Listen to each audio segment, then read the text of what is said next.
This place holds such fond memories. Care to reminisce?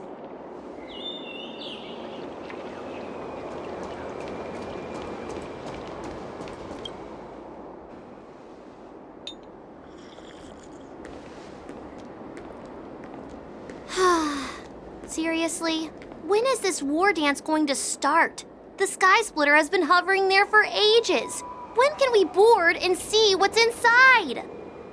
Is this how long-life species live? Everything proceeds so slowly.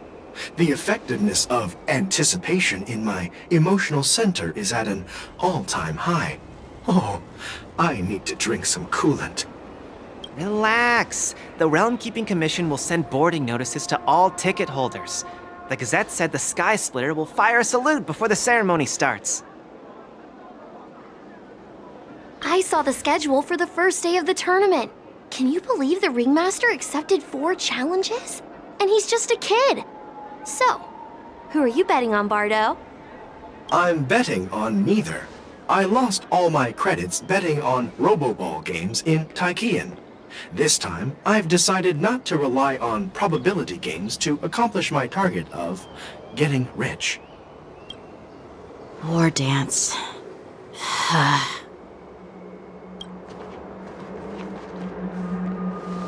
There you are. I heard you and Mr. Dan Heng went to meet the judges, and then a riot broke out in the shackling prison. I was so worried about you. Thank goodness you both made it out safe.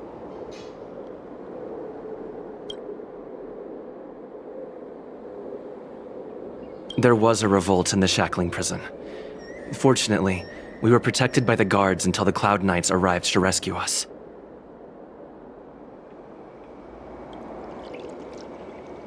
I was planning to take Miss March and Yun Li to Stargazer Navalia to see the Sky Splitter up close, but we stumbled upon a group of suspicious Foxians carrying official identities. They were acting strange, so out of curiosity, we decided to follow them. It turns out they were actually Borisin disguised as Foxians. It seems they infiltrated Stargazer Navalia in order to prepare for Hulei's escape, and we foiled their plans by pure chance. I wonder who provided them with those disguises, and how many more Borisin have taken advantage of the war dance to infiltrate the ship. There was a revolt in the shackling prison. The Borisin traveled all the way here to infiltrate the Luofu, and attempt to rescue their leader with a crafty scheme. This is completely unlike them. To be honest, it reminds me of what the disciples of Sanctus Medicus did during the Ambrosial Arbor crisis. At present, all 3 generals are on guard, and taking action to hunt down the fugitives, and the mastermind behind it all, in order to prevent further trouble. However, if these Borisin can disguise themselves as Foxians, where do we even begin to search for them? Yeah, I heard them too. But I'm afraid I'll have to disappoint them. I've already reported to General Jing Yuan that I'll give up my role as the Ringmaster.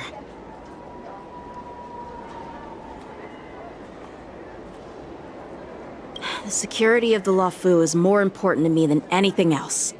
I need to fulfill my duties as a Cloud Knight Lieutenant before taking on the honor of being a Ringmaster. Those tourists just want to see some good sword fights. Anyone can participate in this kind of tournament. It doesn't have to be me. The real challenge lies beyond the ring on the Sky Splitter.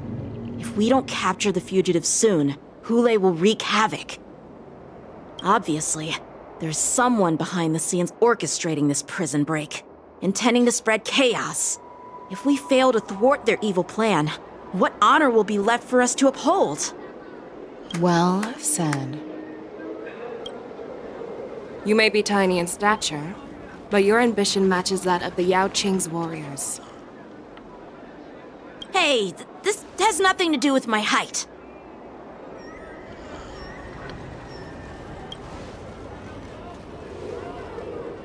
Yes, I suggested to Yanqing that we find a place to have a decent meal. A hunter must be well fed before the hunt. You still have a good appetite. even in the face of disaster. You truly are the Merlin's Claw. Please finish the food quickly so we can get to work, General Fei Xiao. Well, that's not up to me. Dig in. I called you here so you could enjoy the food. Me? This isn't the time for a leisurely meal, and this is way too much for me. Oh. You'd give me time to enjoy a meal, but not yourself? Ever since you encountered those Borison spies, you've been so busy that you've hardly eaten anything. You can't defeat Hule on an empty stomach. Take your time. Enjoy the meal and calm yourself. Hule's whereabouts are still unknown, and they've even taken Mr. Jiao Cho hostage. The longer we wait, the more complicated the situation becomes. Jiao Cho always said I'm the most impatient person among the Cloud Knights, and I can't argue with that. So, there's no reason for you to be more anxious than me. I've fought against Borison abominations for years, and I know their ferocity and cunning well. The Borison were clearly well prepared for this prison break, and now they are staying in the shadows. They have no reason to rush out into the open. When facing cunning and ferocious prey, the hunter must be more patient, biding their time to seize the golden chance for a decisive blow. Once Hule loses his patience and reveals himself, that's when we'll strike. But when will that time come? Like I said, it's only one meal away.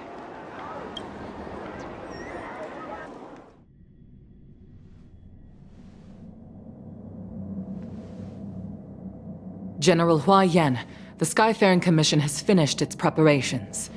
Do you have any other instructions? Representing the consensus between the Merlin's Claw and the Divine Foresight, I'll step in as the temporary commanding officer of the seat of Divine Foresight and oversee the Six Commission's affairs on the Luofu. What is the situation at the shackling prison? Hule made a quick escape and even sealed the gates of the prison. As of now, the Cloud Knights have re-established contact with the staff inside. The good news is the two Nameless who were trapped in the shackling prison are safe and sound. I know I shouldn't use the word great given the current situation, but I'm relieved that he and Don Hung are safe. We've lost contact with one of the messengers from the Xianzhou Yaoqing. The Borison have likely taken him hostage. Don't worry, Yukong. Fei Xiao is leading the wolf hunt operation, and you know how capable she is. I have no doubt about General Fei Xiao's capabilities, General Hua Yan. I'm more concerned about the Wardens. According to the plan, the ceremony will begin in 6 hours. The Sky Splitter will be activated, and all visitors will board the ship to watch the contest. But now, with Hule's whereabouts unknown, everything is filled with uncertainty.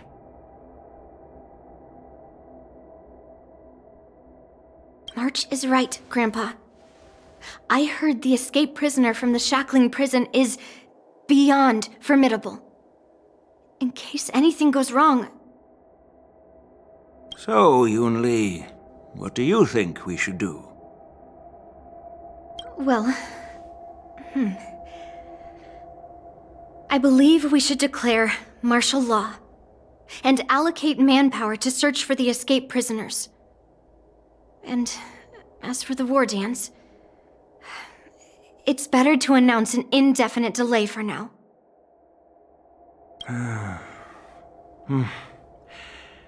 Your plan sounds solid, but unfortunately solid plans rarely get a chance to be implemented.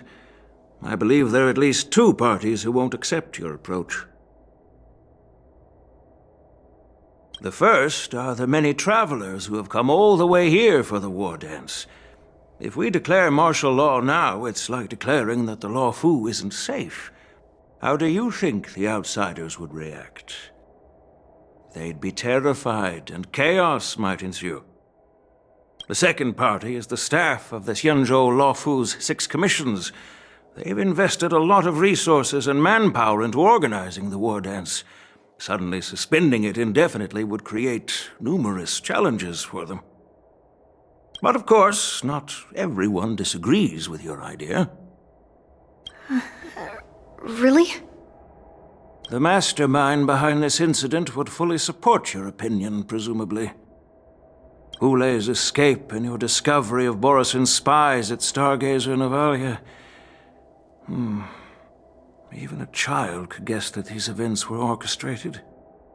The fugitive is just one piece in the game. The one controlling the pieces wants to spread chaos and suspicion among the people on the Luofu. If we declare martial law and postpone the war dance, we'll fall into their trap and instill fear in people even before Hule actually does anything. So what do we do? We'll search for the prisoners while maintaining order on the Luofu, acting as if nothing has happened. As if nothing has happened? Yan Qing said he'd assist the generals, and now he's nowhere to be found. With the host ringmaster gone, how are we supposed to act like nothing has happened? That's why I called the two of you here.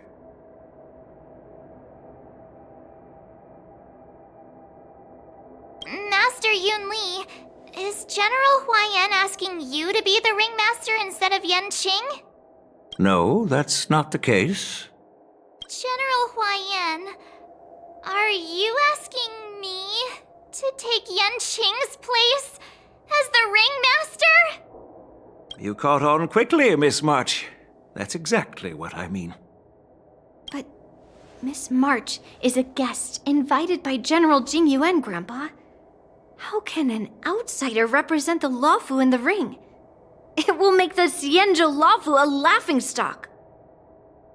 Dear child, the nameless of the Astral Express are renowned throughout the cosmos. It's an honor to have them participate in the ceremony. Plus, Miss March is a disciple of the little Cloud Knight Lieutenant. How can she be regarded as an outsider? We can't afford to have any problems during the war dance. I'm entrusting you not only with the honor of the ring, but also with the security of the Sky Splitter. Yukong, please explain to them the rest of the arrangements.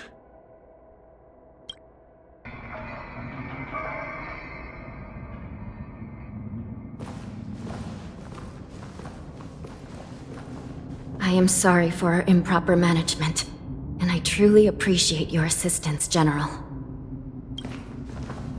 There is no need to apologize. We Cloud Knights fight on the battlefield while you judges punish the criminals. We are two sides of the same Xianzhou Luofu, and it is my honor to serve the Ten Lords' commission. I've grasped the situation of the prison break. Now tell me more about the current state of the shackling prison. Borisin infiltrated the prison in disguise and released the prisoners, spreading chaos. Among the judges on duty in the 4 divisions, Judge Shui from the detention division was killed and is temporarily unavailable. So, I'm taking over her duties and commanding Arumaton spectral envoys and spiritfarers to quickly restore order in the affected areas.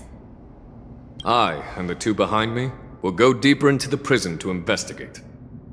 But, General, the situation inside is still chaotic and perilous. Your presence would be... It's common for Cloud Knight generals to face danger directly. Hule has escaped, and the Yaoqing envoy is being held hostage by the Borisin. His fate is unknown. This is a grave matter. Not only did the Merlin's Claw offer no reproach, she decided to go after Hule herself to prevent further calamity. I believe the Luofu owes her something in return for her fervent determination.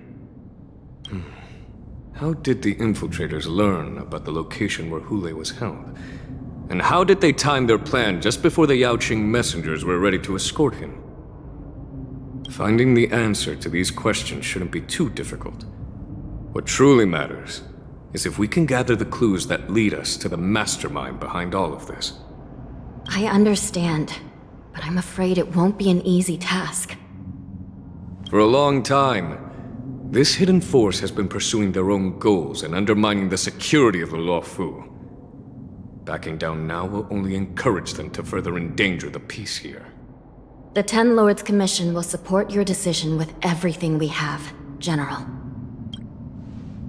Dan Heng and Ling Sha, I'll need both of you to accompany me on this challenging journey.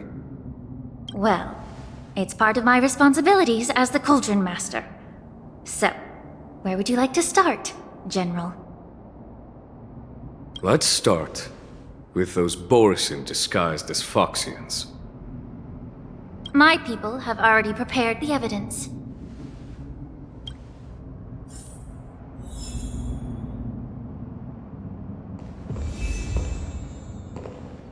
According to Lieutenant Yenqing's report, he stumbled upon a few suspicious Foxians at Stargazer Navalia. After following them, he discovered that they were actually Borisin in disguise. This is one of the bodies. Looking at him now, it's hard to imagine how he transformed into a Foxian. My alchemists detected some complex ingredients in his remains, which might explain how these Borisin were able to disguise themselves as Foxians. Simply put, Foxians and Borisin share a common ancestry. Although they look completely different now, there isn't much genetic difference between them. This medicine allows Borisin to temporarily change their shape into that of Foxians. So, in other words, if they stop taking the medicine, their true form will soon be revealed?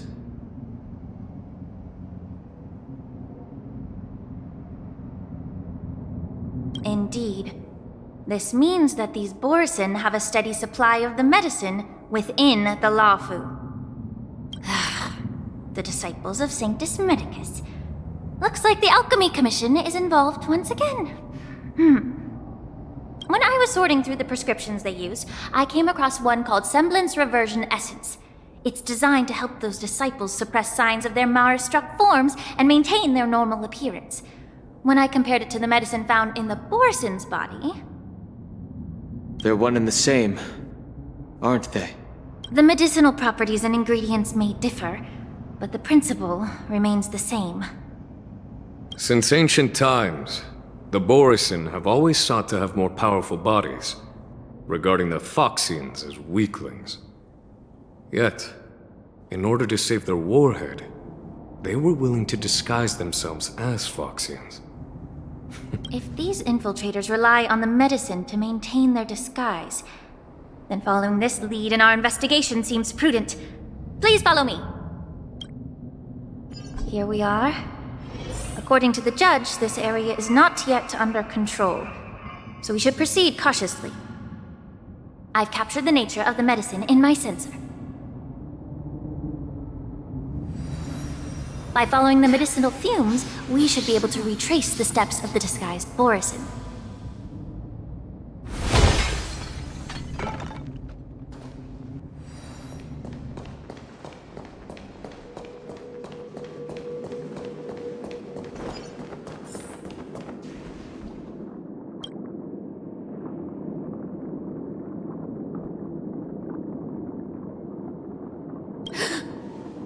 Incredible strength.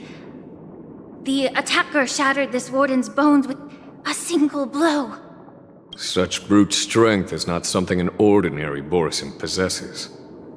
This is likely the work of Hule. If I may be so bold to ask, is this Borisin truly that formidable? I have lived a bit longer and engaged in a few more battles than you, Miss Lingshaw. To the Alliance, Borisin have always been the most formidable adversaries. And Hule is a monster feared even among his own kind. With his strength, Hule united numerous Borisin packs, forming a grand army of abominations of abundance.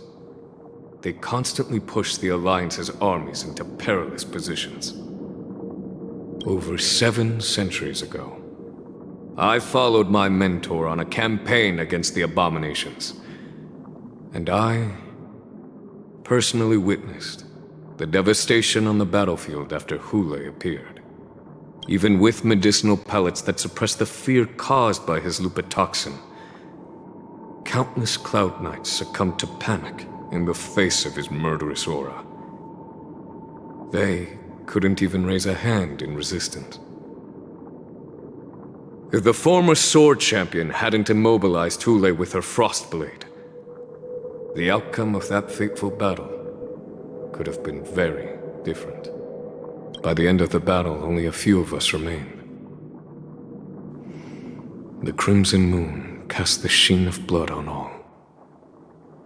Everything I saw was painted dark red. If that's the case, why wasn't the beast executed instead of being imprisoned? On the Xianzhou Juming, the judges cast those unforgivable and nearly immortal abominations of abundance into the eternal flames of the stars, reducing them to ashes. Their so-called immortality is just a facade. I mean, nothing can truly defy death, can it? I just don't understand why the Luofu kept this tumor for so long, leading to the terrible situation we're facing now. But I guess I understand. The people of the Luofu are known for their kindness. Even when faced with the malignant tumor within the Alchemy Commission, they couldn't bring themselves to cut it out. Instead, they exiled the healer, who tried to solve the problem, to the Xianzhou Juming. I understand if you hold grudges against me, Miss Lingshaw. I take the blame for the resurgence of the disciples of Sanctus Medicus. As for why Thule was only in prison, I can shed some light on that too. I'm just a healer. I'm not familiar with the past. I'd appreciate it if you could enlighten me, General. All right. Let me tell you more about it as we go.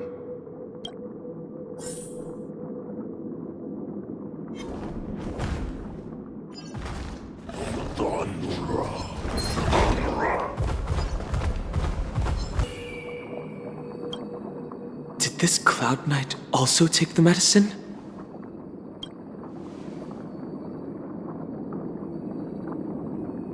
No. This is a Borisin in disguise. A guard killed him before he could return to his original form. All these Borisin are dressed in official attire. Besides the Cloud Knight, there were also 2 Borisin disguised as members of the Skyfaring Commission and the Artisanship Commission. Whoever is providing them with official identities must hold the position of power. Let's search elsewhere.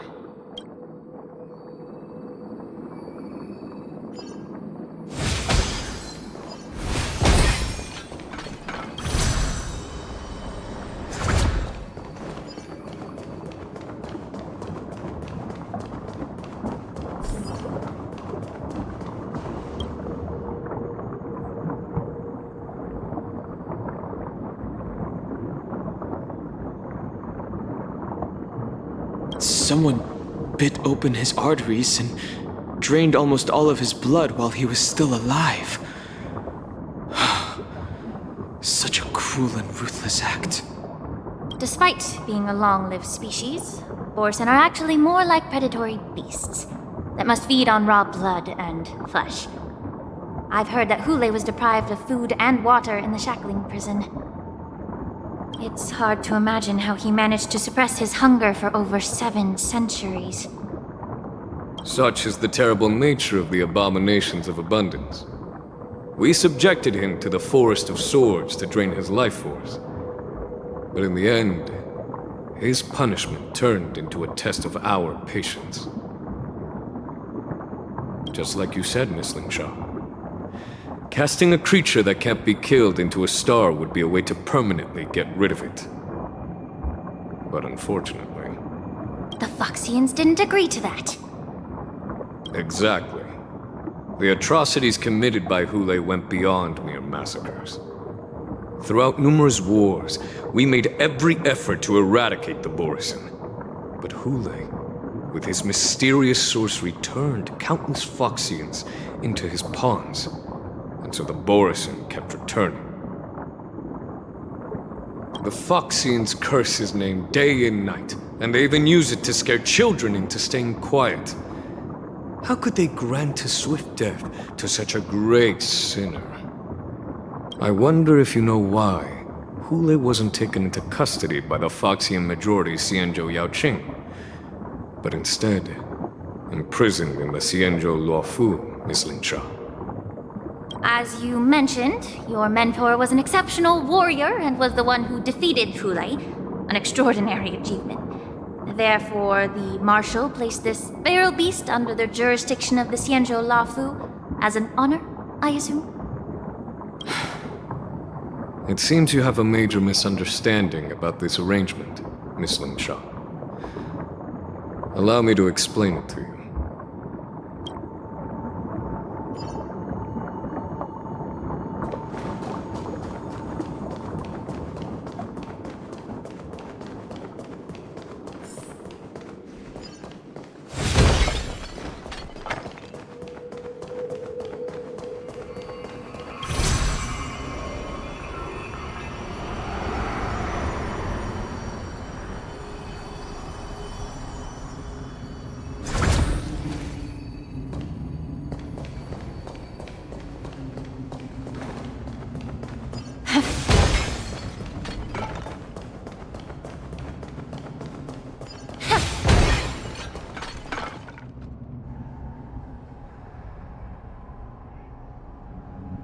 Yanqing told me that an IPC ship was attacked by Borisin. Is this what they were transporting on the ship?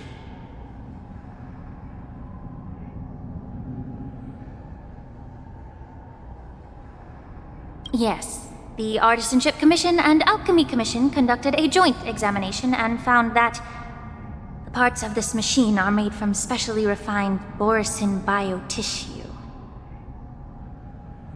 I heard the Intelligentsia Guild has been researching the biological properties of long-life species, hoping to make medical or combat-related discoveries. However, they haven't dared to cross any lines due to their so-called relationship with the Alliance. Perhaps to those scholars, Borisin are no different from lab animals. Maybe the Borisin attacked that ship to retaliate against the Intelligentsia Guild for experimenting on them? No. If it were only about revenge, they could just wreck the ship and destroy all the cargo, instead of allowing it to end up in the shackling prison. It was a deliberate display to showcase the dangerous nature of the cargo in broad daylight. This way, the cargo would end up in the shackling prison, serving as a tool for the prison break. This skill in exploiting the blind spots of others' mindsets is so atypical of them. I'm afraid the IPC and the Intelligentsia Guild unknowingly became their accomplices.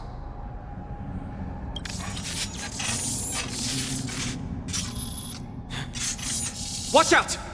This thing is still alive! Even after suffering such severe attacks? The dead return! Their imitation of long-life species has crossed the line. Existence is unity. All will be swept away by the wind. Be of your body and mind. Detecting damage. Beneath the waters lies an endless abyss!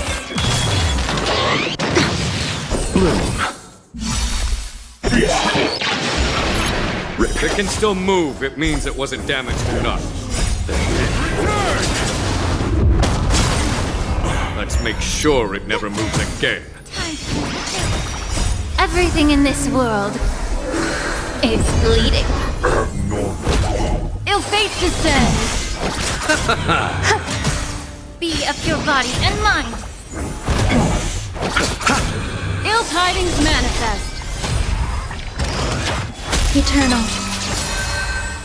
All will be swept away by the wind. Yeah.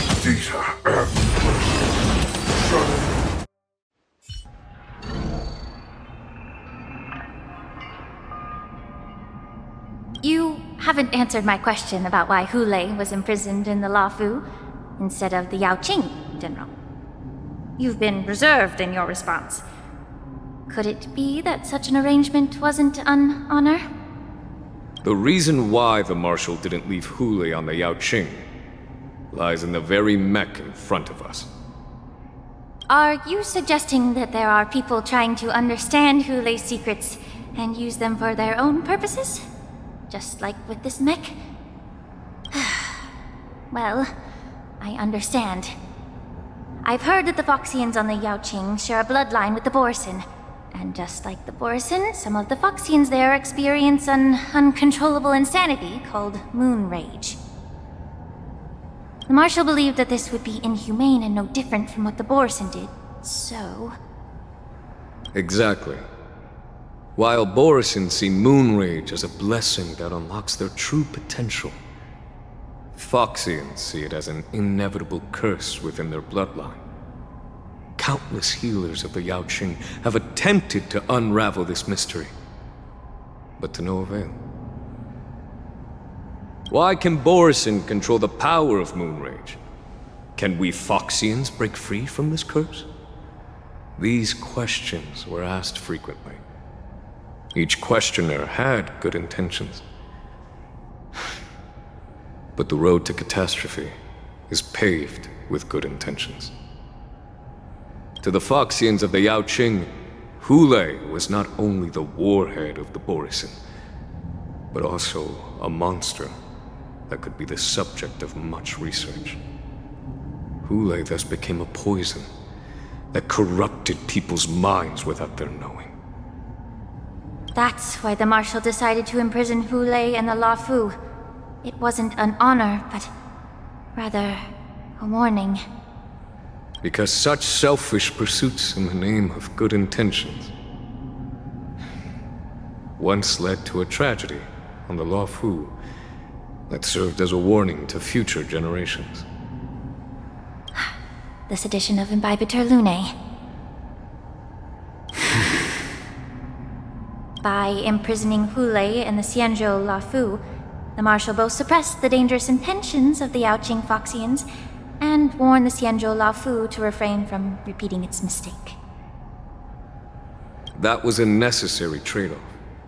The Xianzhou Alliance is not solely about the Xianzhou natives.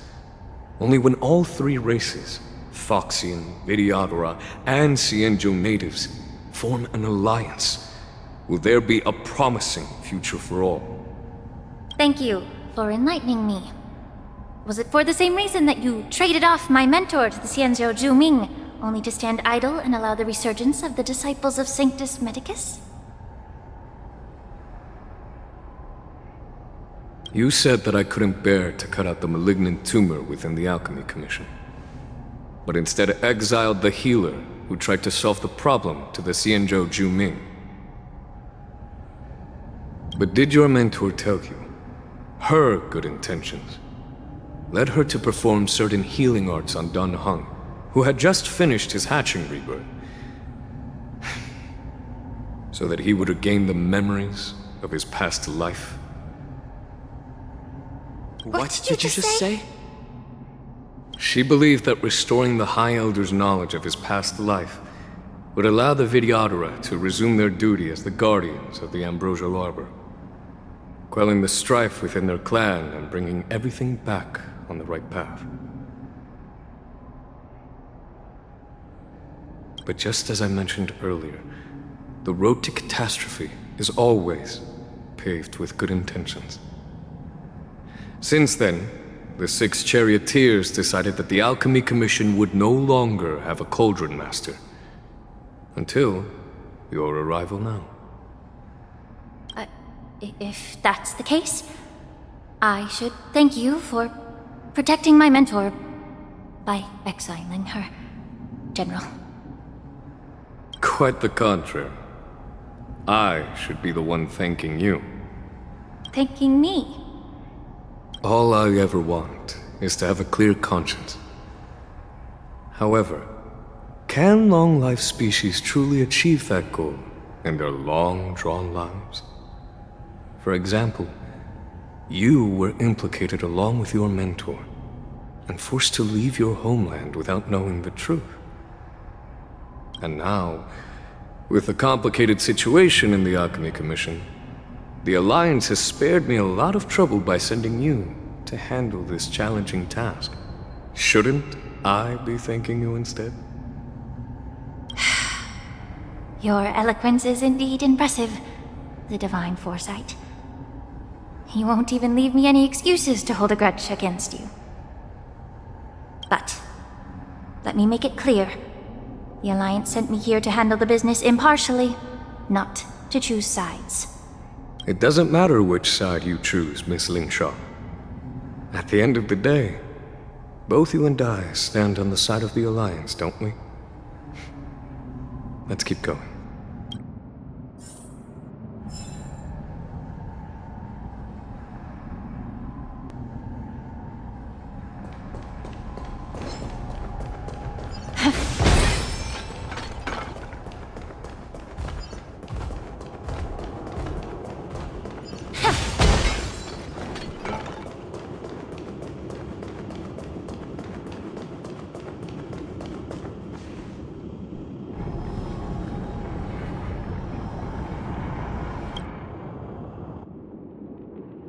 These Mara-struck soldiers don't appear to be escaped prisoners. How can you tell? These soldiers are fully armed. Obviously, they didn't hastily join the battle. The messenger named Morza did say that there were two groups of attackers. The other attackers, aside from the Borison, could hide their tracks. Hide their tracks? Exactly. I've engaged with these attackers before, and they used Cloud Hymn magic to hide their presence. Without careful observation, no one can detect them. You once warned me to be cautious of the Vidyadhara Elder's influence within the Alchemy Commission. Could it be? What's on your mind, Miss Lingshaw? Well, it seems that someone provided the attackers with a map of the shackling prison. And considering the Vidyadhara's involvement in the prison's construction, it raises suspicion about their role in this. Additionally, the fact that the Borison need medicine to disguise themselves would suggest that there are still moles within the Alchemy Commission assisting them covertly. Moreover, forging official identities for the undercover Borison would require someone with significant authority. And the presence of assassins capable of using Cloud Hymn magic deepens my suspicion about the Preceptors.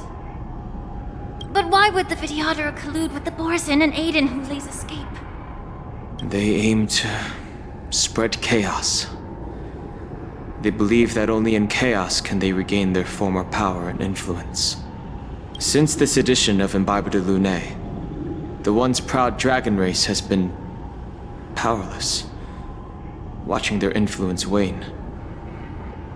Being a native of the Luofu, Miss Lingshaw, I believe you understand the implications.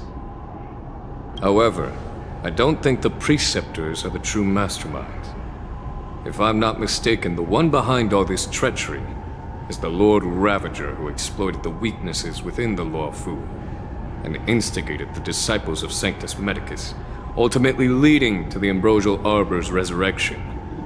Fentilia.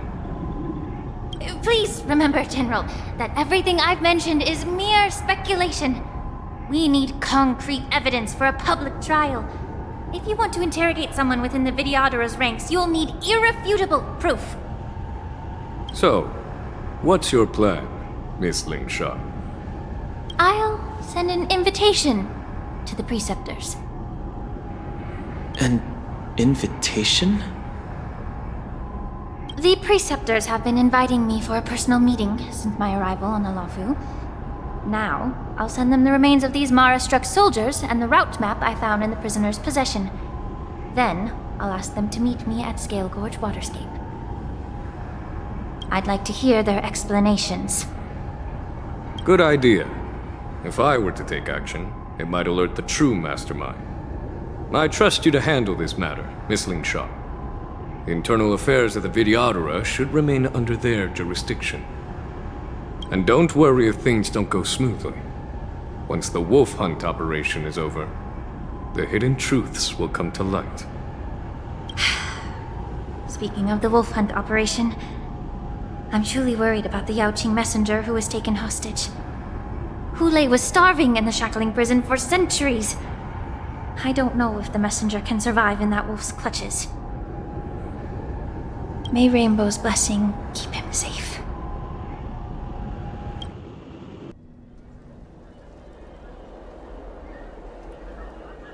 As I said, I'm a healer. But my art of healing requires the culinary arts to be truly effective. The magic of my cauldron is its ability to make all kinds of medicines into dishes that patients can eat. When simmered and cooked together, any kind of medicinal herb or ingredient becomes a delightful delicacy. Delicacy? But isn't that just one flavor overpowering the others? Well, you have a point. Let me ask you this. If there's a fussy child who refuses to eat green peppers, what's the best way to make him eat them? Stuff the kid's mouth with the green peppers and cook him alive in a pot. You have quite the sense of humor. I've heard that you, Borisin, have lost many of your taste buds during the self-modification process, so you can't experience complex flavors. Only the saltiness of blood and flesh truly awakens your appetite. It's a shame I don't have any green peppers right now. Otherwise, I'd happily stuff them into your mouth and cook you alive in a pot. I'm just kidding. The answer is quite simple. Chop up the peppers and mix them with minced meat to make meatballs. This way, the flavor of the meat overpowers the taste of the peppers. And even a fussy child can enjoy them. Can I just boil your tongue in this hot pot? I know you're trying to buy time until someone comes to your rescue. You said that Jin Liu recently returned to the Luofu, right? Well, she did come back. But, unfortunately, I also found out that she committed serious crimes and was escorted to another Xianzhou ship. Do you really think you can delay our departure by provoking Lord Hulei's desire for revenge with your clever little tongue? You see Borisin as savages who know nothing about the Xianzhou, but in fact, we know all about your tracking tricks. Like the jade abacus you're carrying, and the side cranes in the sky. The more hope you hold in your heart, the greater your pain will be when death comes. I wonder if you can maintain your composure when I tear your throat open. His composure is only a temporary effect of the medicine. And it will wear off soon, right? Lord Hulei! Oh, you pathetic Foxians. For thousands of years, we were the ones who allowed you to live, and who granted you civilization.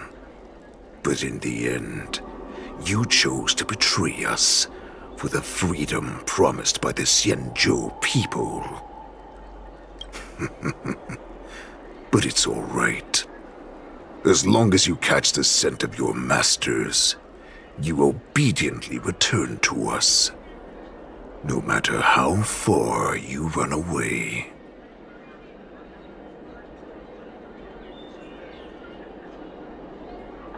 Hulei. Have you ever wondered why it took them 7 centuries to come to your rescue? The Borisin's era has long passed. Did they ever tell you these harsh facts? before giving you hope for returning home? Lord Hule. Now they're being crushed by the Merlin's claw of the Yaoqing. By a Foxian.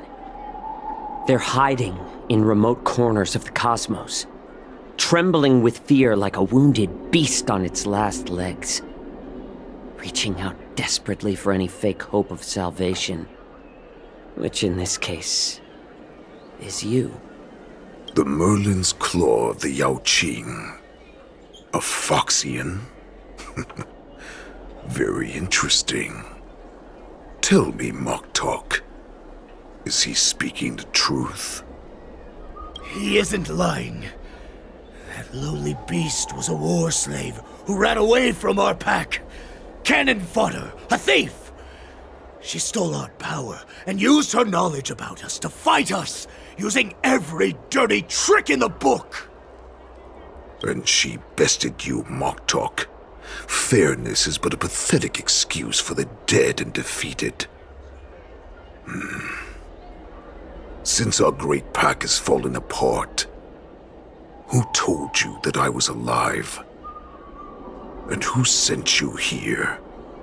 In our darkest hours, it was a prophet of the Master of Immortality, named Mongus, who showed us the way. Her guidance brought us hope. This prophet, Mongus, what does she want? The prophet made this proclamation. The Borisin have been divided for too long, and only your return can unite all the packs, restoring us to our former glory. That's when we learned that you were still alive. It must have been a manifestation of the Master of Immortality! And the prophet told us that the Foxian general of the Yaoqing would take you to her ship during the Lafu's war dance, and that it would be our best chance to infiltrate and free you from your prison. And just as she said, we did it!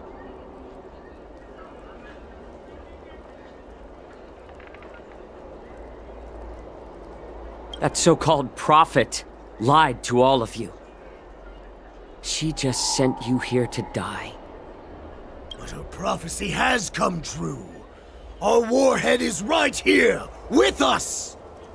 Once the news about the prison break spreads, the Cloud Knights will close all the ports. You may think you've escaped the prison, but you're just trapped in another cage, known as the Lafu. Let me kill this unruly, lowly beast, Lord Hule! I assure you that our star skiffs will soon arrive. Right now, everyone in the Lafu is distracted by the stupid war dance, so this will be the perfect chance to escape.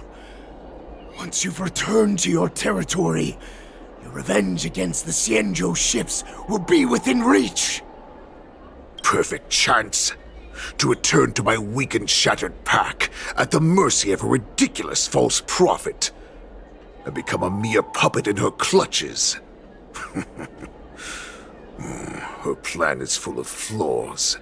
The only paths she has prepared for you are escape and death. Listen up. A wolf never allows itself to become prey. From now on, you'll follow my orders.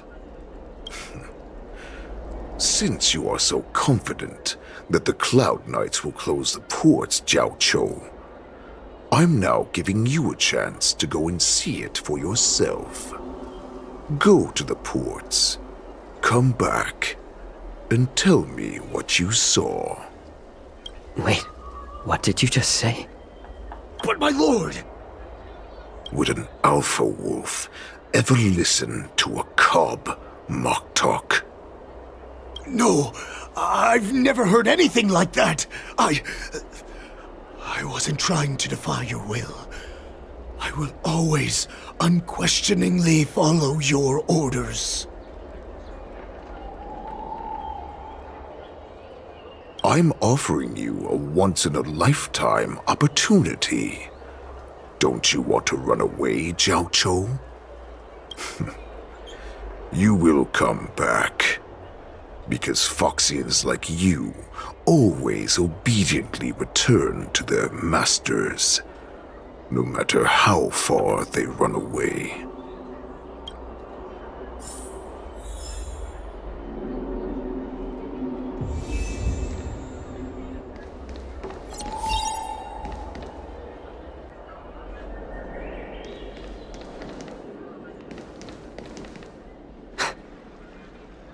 I can't believe he actually let me go.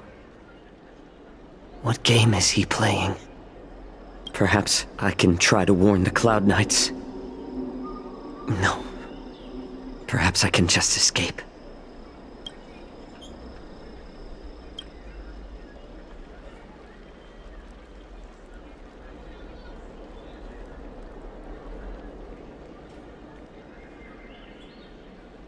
Just as I suspected. He's testing me. The Cloud Knights must have been aware of the situation inside the shackling prison for some time. Will General Fei Xiao personally lead a squad to capture Hule? For now, I'll do as he asked.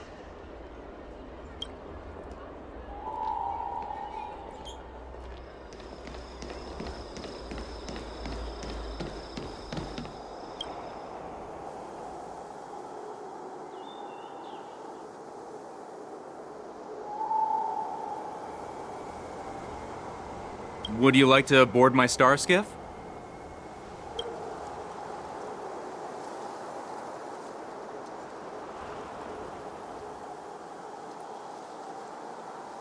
Well, my little star skiff can't accommodate that many.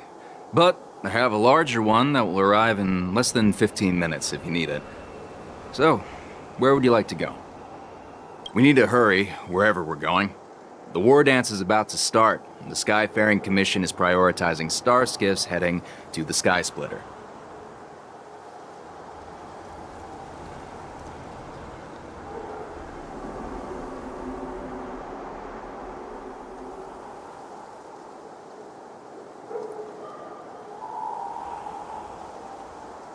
Close the ports? Why would they do that?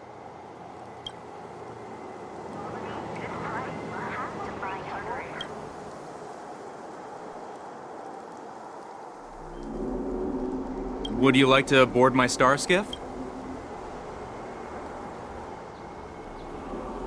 Well, my little... We need to hurry, wherever... What? Are you joking? How can I take you beyond the Jade Gate in this...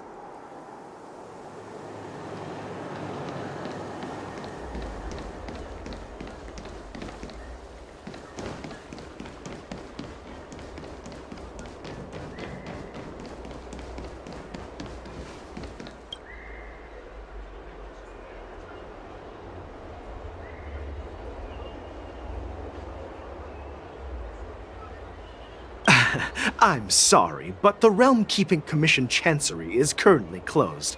All the officers and officials have been reassigned to assist in the war dance.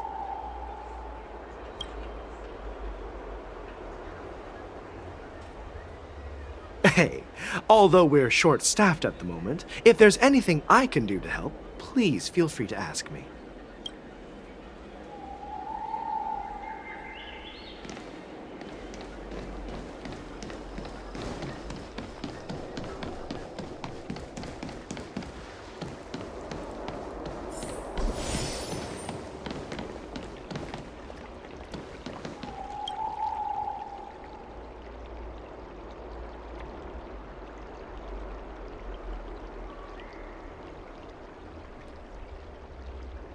Hey there. I noticed you'd been looking at me for quite a while. Do you need my help? Understood.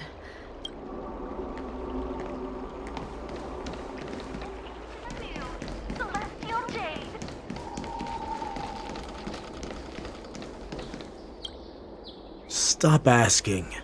I'm off duty now. Go bother someone else.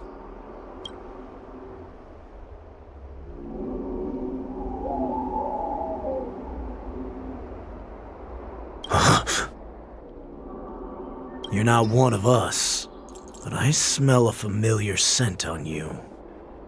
The warhead sent me here to check on the situation.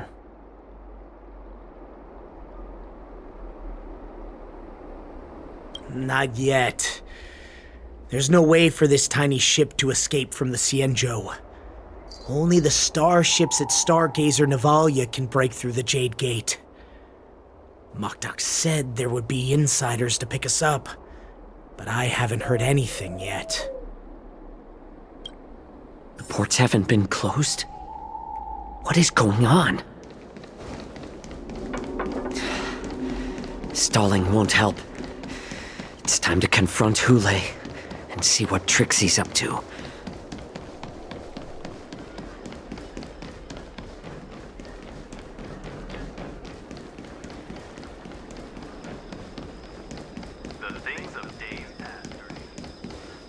You're back, Jiao Cho. You were closely watching me, weren't you? And if I sought help from anyone, your people would kill them. Was that your plan, Hule? Oh, exactly as you said. So, have the Cloud Knights closed the ports? No. They don't want to publicize my escape. I understand. It's no surprise, for fear is more deadly than claws and fangs. Especially during a festive time like the war dance. What lurks here is not a group of fugitives, but rather a pack of wolves amidst the flock. My cubs are hungry, ready to feast on flesh and blood, reveling in your fear. Your calm facade will soon crumble. I can tear through it and expose your pathetic bones any time.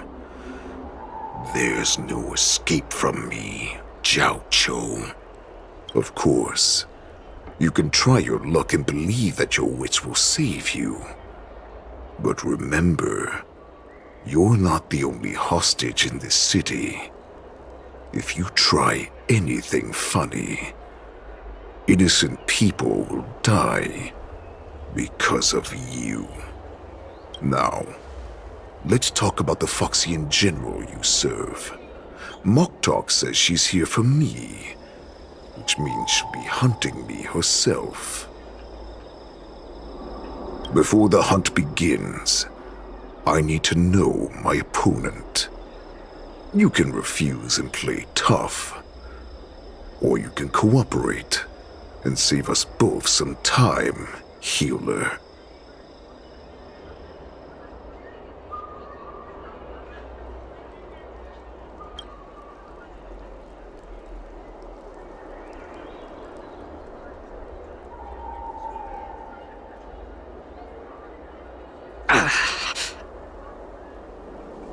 Good.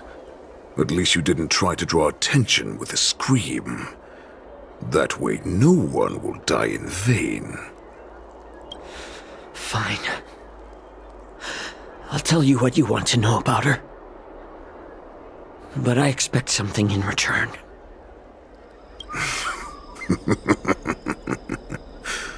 What makes you think you're still in a position to negotiate with me? You can torture me until I talk. Or let's save us both some time. Warhead. Here's the question that's been bothering me.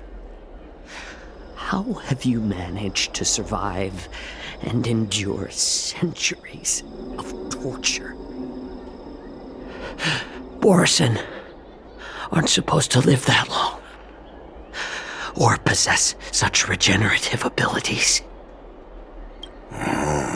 So, is that why the Shenjiao Yaoqing wanted to take me away? To some, I'm a hostage. But to others, I hold the secrets they desire. I still remember. In the early years of my captivity, the Foxians came and went. They extracted my blood and marrow, trying to unravel the mystery of moon rage. They wanted to conquer their fear of the Borisin and free themselves from their bloodline. Unfortunately, they failed to uncover the secret. So, they resorted to the most brutal punishments they could imagine. Some seek power to destroy their enemies, while others seek power to become their enemies. Which one are you, Jiao Chou? Ah, I see. You're the most pitiful of them all, healer of the Yao Qing. You seek power to share it with others and do good. Well, then let me tell you the answer you seek. In our ancient legends, Duran, the ancestor of the Borisin, was dissatisfied with his limited lifespan and power. He yearned to dominate the skies and become the master of all the stars. To achieve his goal, he sacrificed the lives of countless Borisin and Foxians, pouring them into the spring bestowed by the Master of Immortality. Through a form of genetic sorcery, the water gave birth to a miracle. The lunar embryo. Duran ascended the birthing bed and obtained what he desired. A heart in the shape of a deep red full moon. He cut open his chest and replaced his original heart with this crimson moon. Laugh all you want, but only I know the truth behind every word. This moon heart beats within the body of every generation of the Borisin warhead. In the ritual that decides the new warhead, the successor cuts open the previous warhead's chest and consumes the divine heart, thus possessing it as their own. Devouring is the true essence of life, allowing us to endure and thrive. It gathers the life essence of all the prey we consume, making us stronger and stronger. I thought all hope was lost after 7 centuries of torment. But now, this heart is beating once again. All right. Now it's your turn to tell me everything about the Merlin's Claw. Jiao Chou, I found you.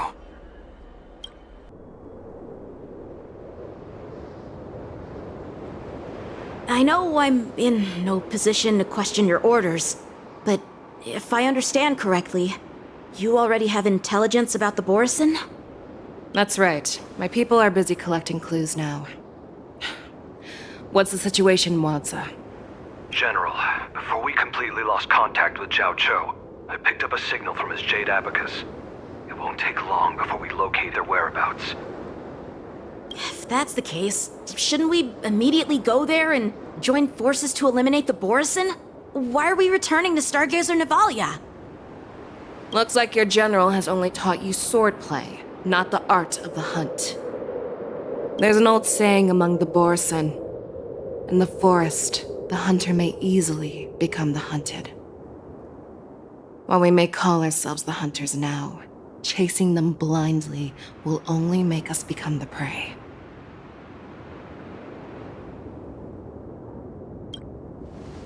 Are you joking, General?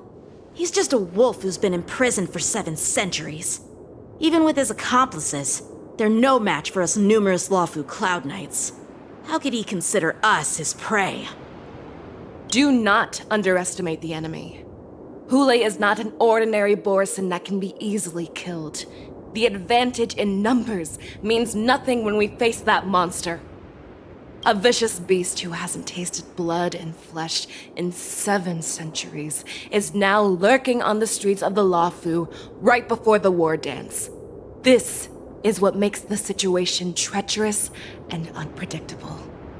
To him, the lives of ordinary people are just meat, ready to be devoured at any moment. Exactly. That is why we must succeed in our first strike, or the situation will spiral out of control. You've heard of this military tactic, right? When you surround your enemy, leave one side open for them to escape.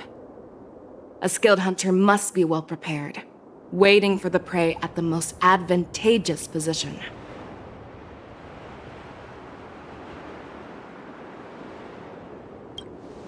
What would we do if we were the escapees from the shackling prison? While we can disguise ourselves and blend in with the crowd, we don't plan on staying here for long. In this case, what do we need most now? A star skiff to get us out of the Luofu. The Borison we discovered at Stargazer Navalia were actually preparing a vessel for their escape. We predict their next move, and we take them down. Let's start from where you found those Borison and corner our prey.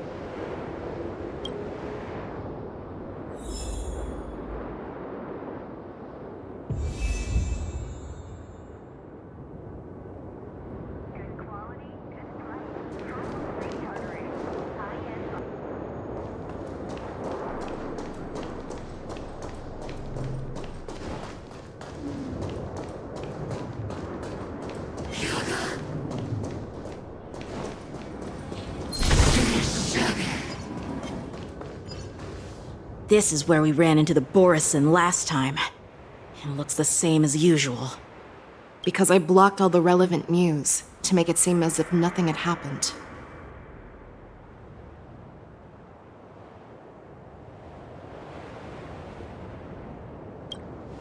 Losing contact with their accomplices preparing the star skiff will surely put them on guard. However, the more well-prepared a plan is, the longer it takes to adjust when it's disrupted. If any Borison wants to stick to the original plan despite the risks, they'll surely come back to Stargazer Navalia to check the situation.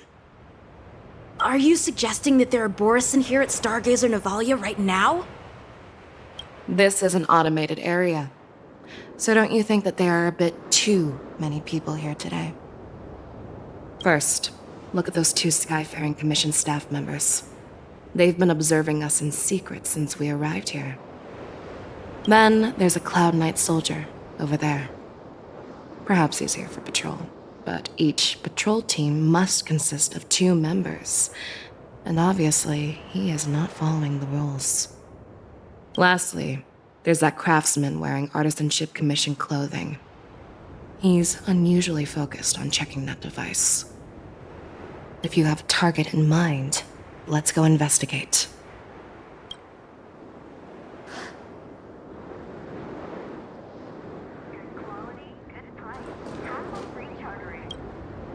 Who are you? Don't you know that Stargazer Navalia is on lockdown now? Hey, chill out. They're just a few lost tourists. But Stargazer Navalia is the shipbuilding port of the Cienjo Luofu. If the Skyfaring Commission called for a lockdown, there should be official documents proving it, right? Official documents? Of course there are. The Cloud Knights are aware that some people have infiltrated this port. That makes perfect sense. So you're now investigating the Borison? Yeah, we've received orders from the higher-ups, so we've blocked off this area to prevent any interference with our inspection. Thank you for your understanding.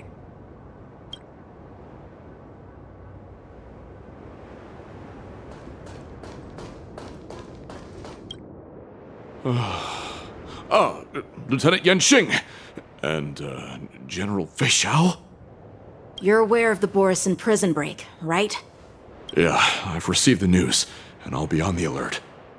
Looks like you've been keeping an eye on the Sky Splitter. Have you noticed anything unusual? No, everything is normal on the ship. Nothing out of the ordinary.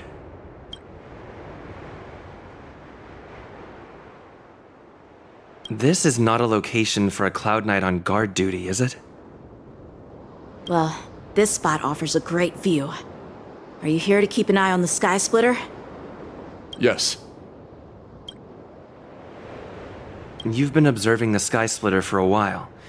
Have you noticed anything? Honestly, just watching the ship from here isn't too thrilling. I wish I could go on board and witness Lieutenant Yanqing's contests.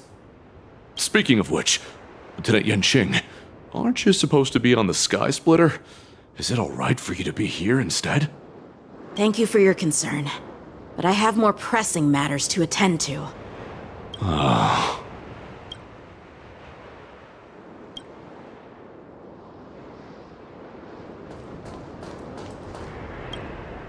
Hey, you there! Please refrain from wandering around Stargazer Navalia if you're not... Oh, it's you, Lieutenant Yanqing.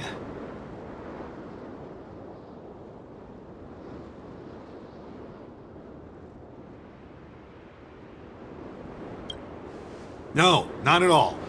Actually, I'm here to address a peculiar issue. A peculiar issue? Yeah, we've had some unscheduled star skiffs being constructed at this dock in Stargazer Navalia. Could there have been an error in the production planning for the assembly line? This is just weird. I thought all the pending star skiffs from before the war dance had been scheduled already. I'm sorry, but I need to focus on my work right now. If you have any questions, we can discuss them later. So, it seems that some Borisin have returned to Stargazer Navalia in disguise. The answer seems quite obvious.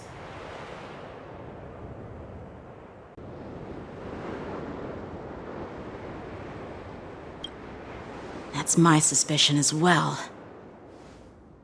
Remember when I mentioned that the Cloud Knights blocked all relevant news to make it seem as if nothing happened? Stargazer Navalia is not under lockdown. But on the contrary, those staff members use Stargazer Navalia is on lockdown as an excuse to persuade us to leave. This contradicts the Cloud Knights' plans. Their flimsy disguise has been exposed. Even if they try to hide, there's no way they can escape us.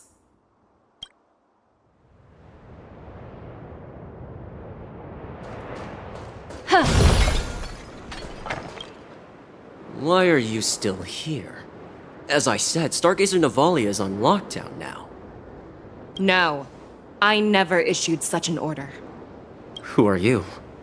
Perhaps you haven't met me on the battlefield, but I am certain you've heard my name. Now I'm asking you a question, so answer me. Tell me. How many more of your comrades are here? Where were you planning to meet Hule? This woman, she's the general of the Yaoxing. What are you still waiting for? Attack her! What do you want to know? Ill fate descends! I underestimated you. Memories beneath the waters lies an endless abyss!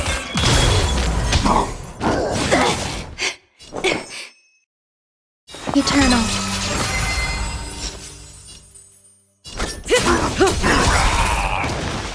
You chose the wrong enemy. Stand still. Good time. Time to say bye. Boom. Run! Tell Lord Moktok about this!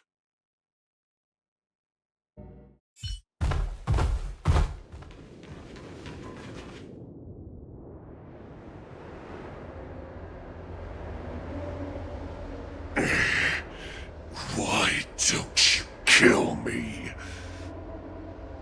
Because I need answers. You were our war slave, so you should know us descendants of Duran. You want me to talk? Fine. Fine. Try whatever you want. But I assure you, you won't get anything from me. Only fangs and blood. If I were to do that, I wouldn't be any different from you.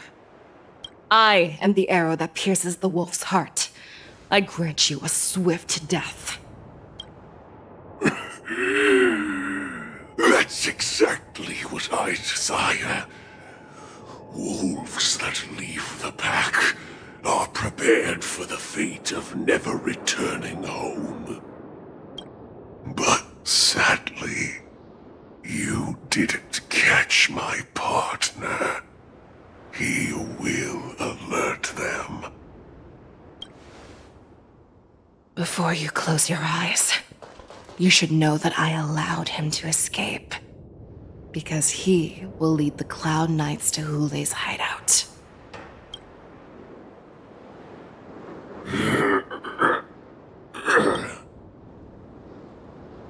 Is this how you leave one side open? You let that Borison escape so you could track him? This is the most common hunting tactic used by Borison. I know the methods of these abominations all too well. They always leave an escape route for their prey, allowing them to flee in fear. Then they chase them like it's a game. Borison get great satisfaction from the last struggles of their victims.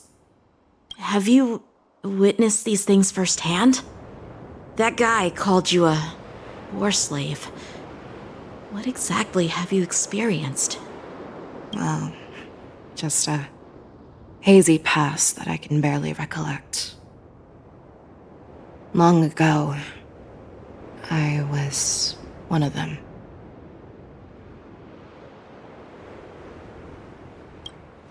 Not all Foxians are lucky enough to be born on a Xianzhou ship.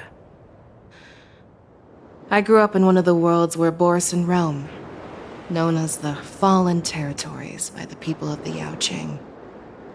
To the Wolf Masters, Foxians are nothing but property. Cannon fodder used to slow down the Xianzhou attacks on the battlefield. But you survived. And not only that, you became the general of the Yaoqing. If I get the chance, I'd love to hear stories of your past, General. Speaking of stories, you've reminded me that now is not the time for them. Wadza, we've sent the warning from Stargazer Navalia. What's the situation on your end? I've found them.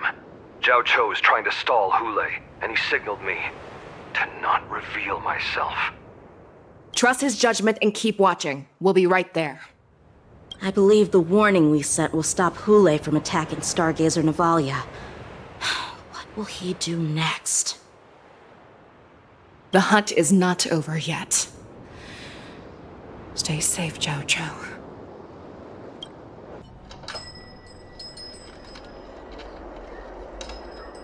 Please, save me. I want to live. Doctor! Zhao Cho, find a medical ingenium and give that kid a shot! Hurry! I see. How's the front line? The Borison Beast chips have already landed on the Fenghu. It won't be long before this place is overrun as well. What about General Yueyu? Any news from her? I'm her healer. I should stay by her side at a time like this. She asked me to tell you that she's not coming back. She must protect the Cloud Pier telescope. General asks you to save that kid. The girl fought desperately just to bring us all back here alive. I've never seen such a brutal fighting style. Her body, it's like she was split open. Just like... Her blood pressure is dropping. Do you hear me, Zhao Cho? Loud and clear. Get me some tumble dust. We've got to start the operation right now. I will bring her back. Is that why you're so determined to learn my secrets? Do you hear me, Zhao Cho? I do. Loud and clear. So she saved you all in that great battle on the Xiangzhou Fenghu 3 decades ago. But to your surprise, you discovered her Borisin bloodline while she was at death's door. Moktok told me that she was a war slave who escaped from the Eclipse Pack. Oh, what a twist of fate. Turns out, she's from the same clan as I am. Now I understand. No wonder she displayed such astounding power, determination, and cruelty in battle. Turns out it's all because of her Borisin bloodline. Mutt. Despicable mutt. And she used the gift of her bloodline to destroy the Borisin.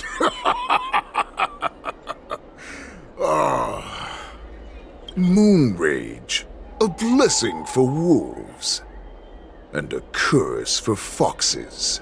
For Borisin, to have their bodies torn apart by Moon Rage and transform into a beast is the ultimate joy. But for you Foxians with poor regenerative abilities, it means certain death.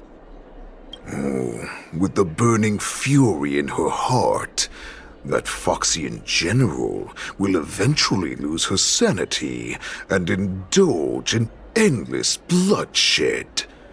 The scars on her body will not be caused by enemy weapons, but by the immense power she can't withstand.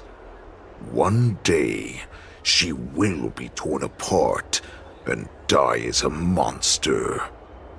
And in return for saving her life, you intend to give everything to solve this impossible puzzle.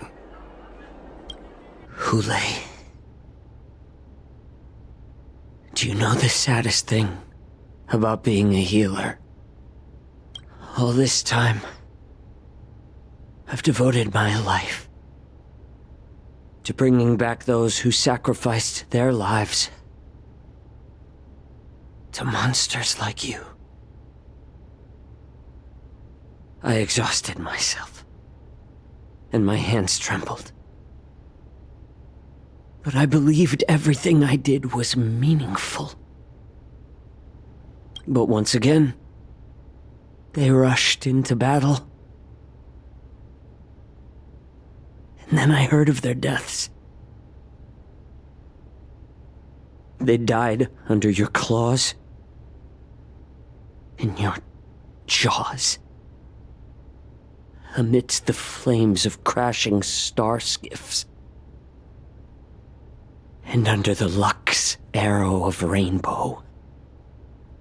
Like a useless idiot, I saved a fish named Life out of the cauldron called Death, only to watch it struggle and dive back into the boiling broth. So I asked myself, why were they so eager to run toward their death after they had recovered from their wounds? Why wouldn't they value their hard-won life? All the... I can smell your desperation, all the way down to your bone marrow.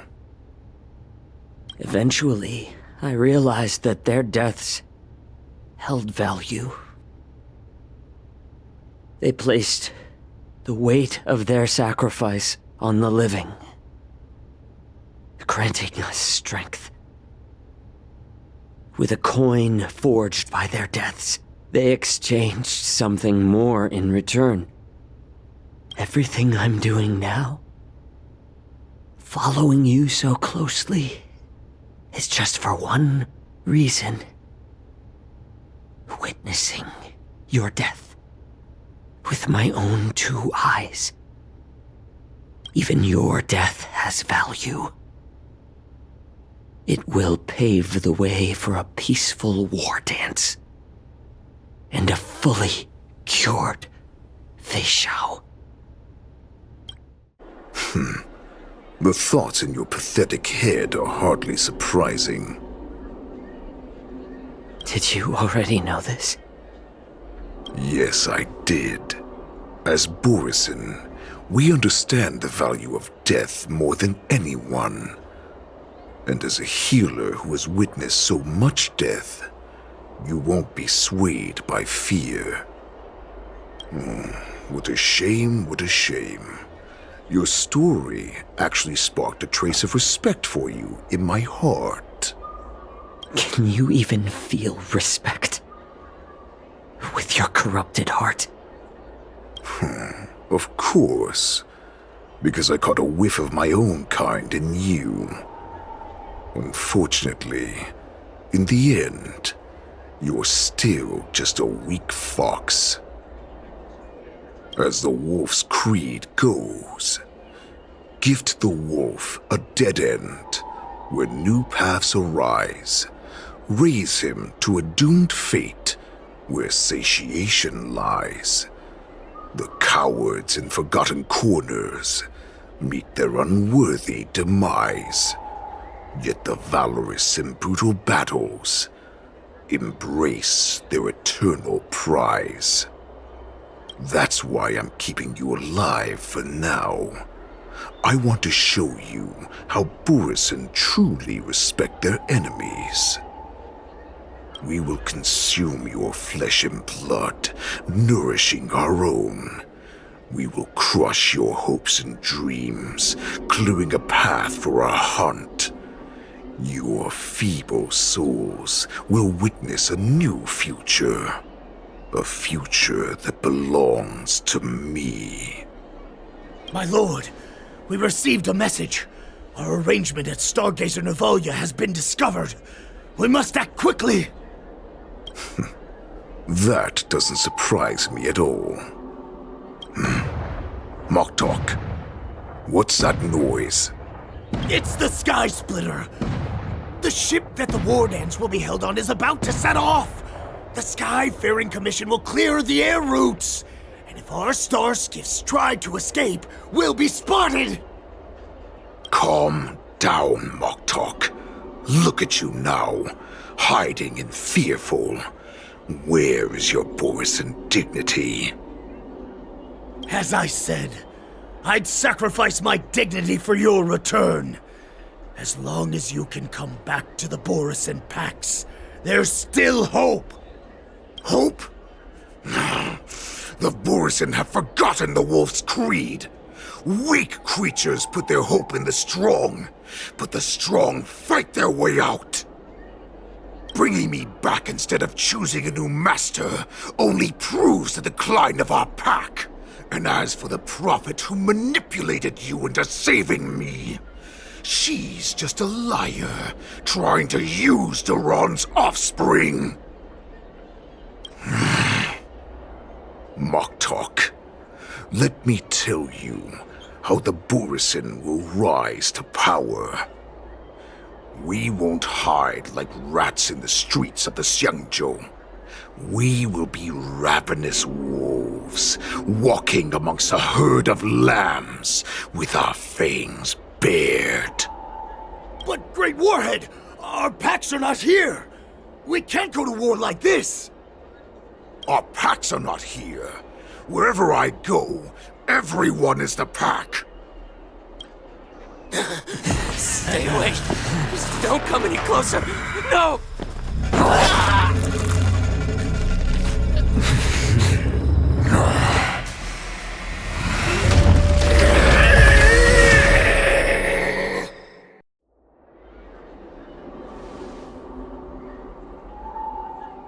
Moktok, we're the apex predators at the top of the hierarchy.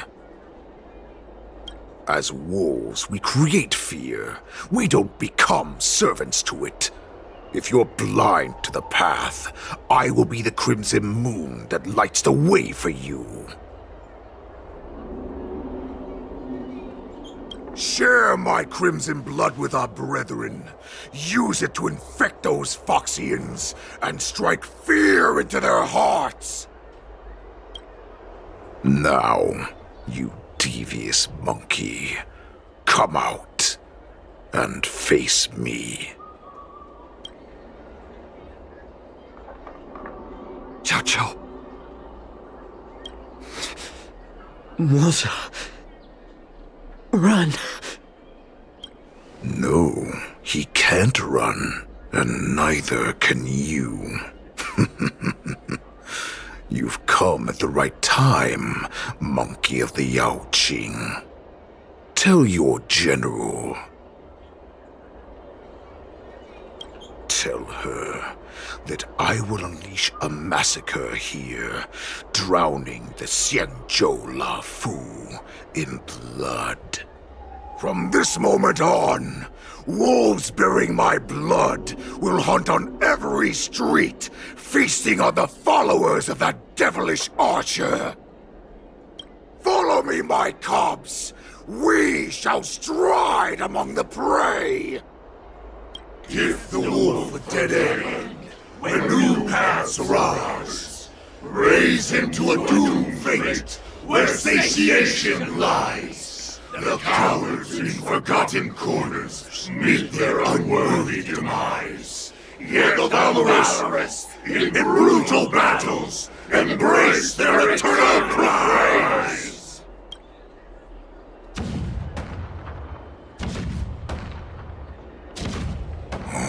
Do you hear that? The rumble of the cannons. It brings back all the memories of past battles within me. My return will bring back the Wolf's Creed. In my own way, I shall save our weakened pack and restore it to its former glory!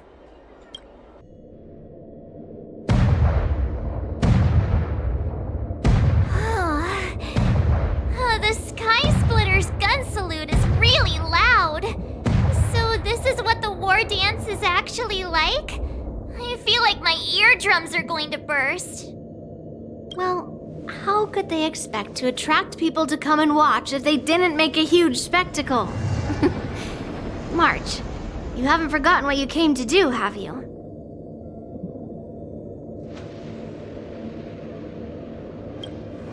That was the mission my grandfather entrusted to me. You just relax and keep guard over the ring. As the saying goes, the disciple takes the toil of their master. Remember, you are here under the identity of a lawful swordmaster, taking the place of your no-good master Yanqing as the ringmaster. But what am I supposed to do if my opponent for this round is super talented and just wipes the floor with me in seconds? I'm still a beginner in swordplay. I don't know where I got the confidence when I agreed to help General Huaiyan. Come on, there's no need to worry about that. If you are defeated, then your opponent shall have to answer to me. Although, if that happens, the honor and the glory of the Xianzhou Luofu shall all be taken by the Zhuming. Master Yun Li, please, I'm about to compete. Can you say something that will give me a little confidence? March, think about the great storms that you, nameless of the Express, have weathered along your many journeys. There's no doubt that you have faced far more terrifying enemies than your opponents here today, right? Don't you feel a lot more relaxed looking at it that way?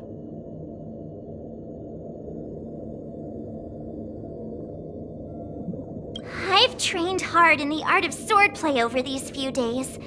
It's time for me to get in the ring and prove myself. Let's go! Master Yun Li, I don't think I'm completely ready. March, there is no such thing as completely ready.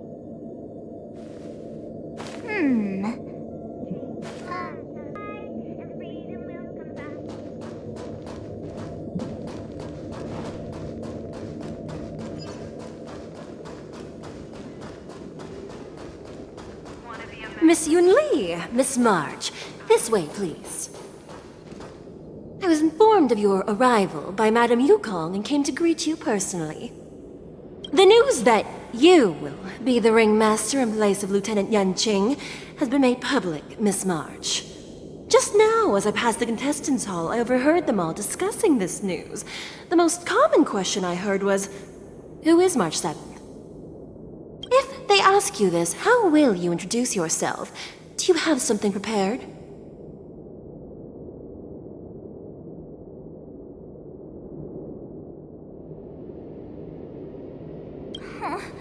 Losers have no right to know my great name. Is this some kind of villain entrance line? I see you are both quite relaxed. Impressive, given the imminent danger you face. Miss Yunli's contestant information was registered for the war dance a long time ago. However, as a last-minute entry, the Skyfaring Commission has taken care of the necessary procedures for you, Miss March 7th. Please, follow this path. The contestant hall is just up ahead. Thank you, Miss Shikwe.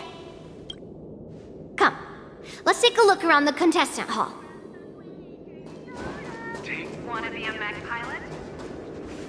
So, this is the contestant hall. There are so many people! March, before the war dance begins, allow me to give you one more lesson. My grandfather always told me that a weapon mimics its master.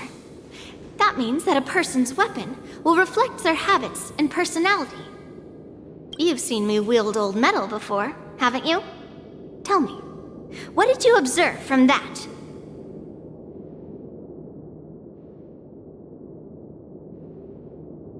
Waving around such a giant weapon, Master Yunli favors using overwhelming force over strategy.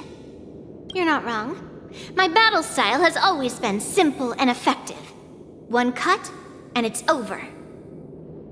Observing the weapon that your opponent uses, assessing what kind of battle skills they excel at, and where their weaknesses lie, is the key to victory in battle. A shockingly heavy sword like mine, for example, is obviously not suited for a long, drawn-out battle. So, it would be best to find a way to drag the battle out. Why would you tell me your weakness? That's the only way to ensure that we have a fair fight, don't you think? I don't want to see you go and lose to someone else, after all. Now is a perfect opportunity to learn how to evaluate your opponents. Let's use the people here in the contestants' hall to practice. If you know yourself and know your enemy, you will not lose in 100 battles.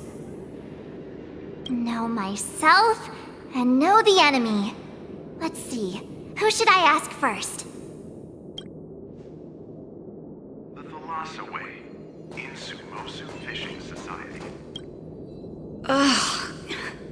I am not used to wearing clothes like this at all. Oh! You're March 7th! The stand-in for Lieutenant Yanqing, correct? That's right. And you are? As you can see, I am the journalist entrusted with interviewing contestants on site.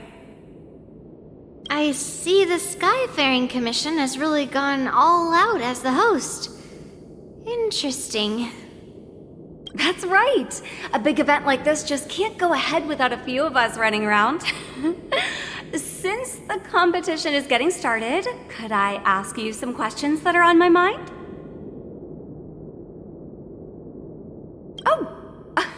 Great!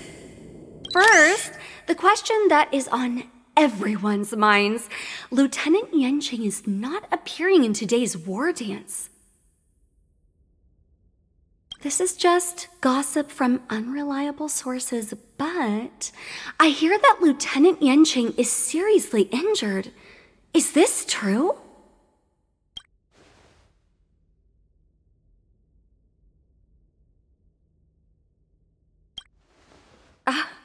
My apologies. This was very unprofessional of me. I I see that Lieutenant Yanqing has his own affairs to tend to. Then, let us look forward to seeing a valiant performance from you, Miss March. Once the war dance begins, you will be challenged by master swordsmen from many different worlds, Miss March 7th. Are there any that you're looking forward to facing in particular? May I ask who that might be?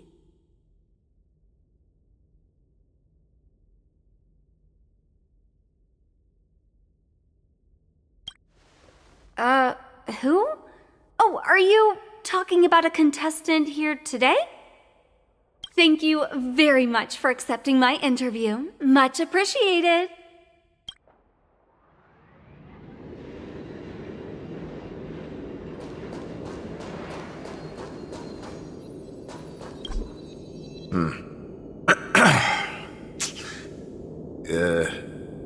Was there something you wanted to ask me?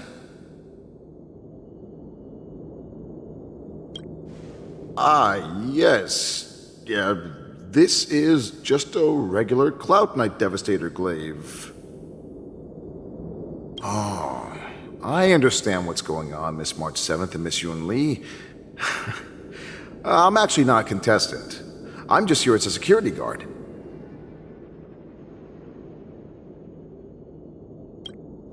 Nothing out of the ordinary. I guess you could say it's all fair winds and calm wolves.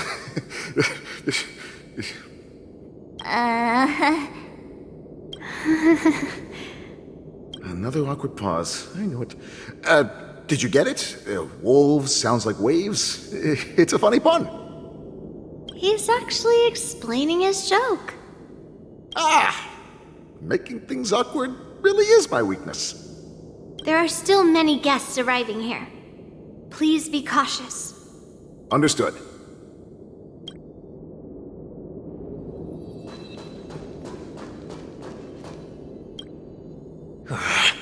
I came here because I wanted to meet the great Lieutenant Yanqing I've heard so much about, and finally cross blades with him myself.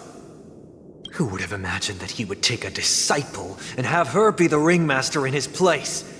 This is no more than running away from a fight, and is a great dishonor to the Yao Qing.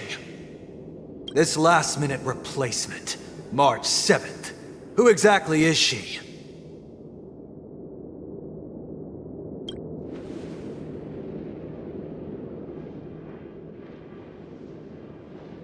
If I'd known I could use multiple weapons at once, I'd have brought my bow. Hello, miss. Are you here to take part in the Ringmaster's Challenge, too? That's right. I'm the March 7th that everyone's been talking about. What? You're March 7th? Don't worry. I'm a newbie swordmaster who's only been practicing the art of swordplay for half a month. March 7th. Standing before you is a seasoned Cloud Knight who has practiced swordsmanship for over 200 years. Tricking the opponent into underestimating me is a valid tactic too, right? The first round of the war dance is about to begin. Are you feeling okay, March? Me? I'm fine. As soon as I saw these people gathered here, I suddenly felt weirdly relaxed.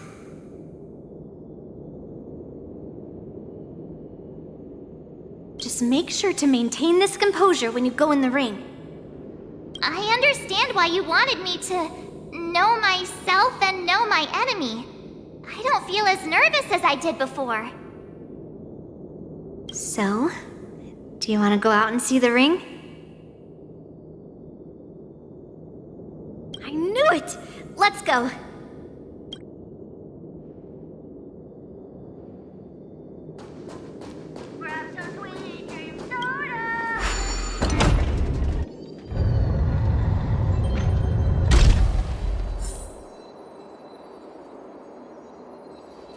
If we walk through here, we'll be able to see the war dance's official venue. Wow, so this is what it's like from the spectator seats? Look over there. That's the ring we'll be standing on. Master Yunli. I'm getting nervous again. Can I really do this? Well, it's too late for nerves now. It's almost time. Almost time for what? As soon as I think about the mission General Huayan gave me, my heart starts racing like crazy. What do I do, Master Yunli? It's when it stops beating that we need to worry. Just take in the atmosphere and prepare yourself. I have to leave for a moment and do some inspections around the ship. This was also part of Grandpa's orders. I wonder how Master Yanqing is doing over there. Hey, focus.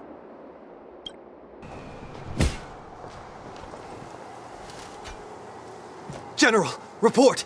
The teams are in position, and the Skyfaring Commission has taken control of the Starskiff lanes. Activate all side cranes and have them scan everyone coming in and out of the port. Remain vigilant at all times. Any suspicious movements must be suppressed as quickly as possible before the situation gets out of hand. Yes, General! You two, follow me.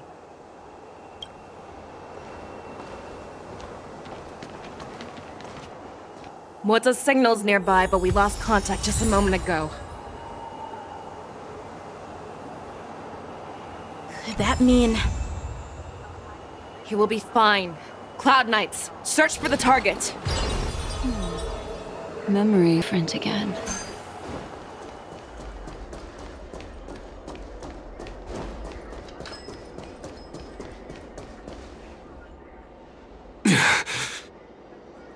All of you, get out of my way.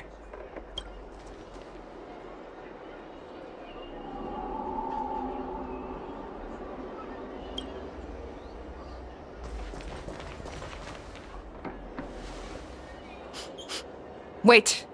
Don't go any closer. General, I failed you. That mad dog left me here as... A declaration of war. That's right. I've been holding back the urge to slit his throat all this time. Well, Lord Hule ordered us to remain here, just to see. If you, the great Merlin's Claw, mortal enemy of the Borisin, are able to join him in a little hunting game.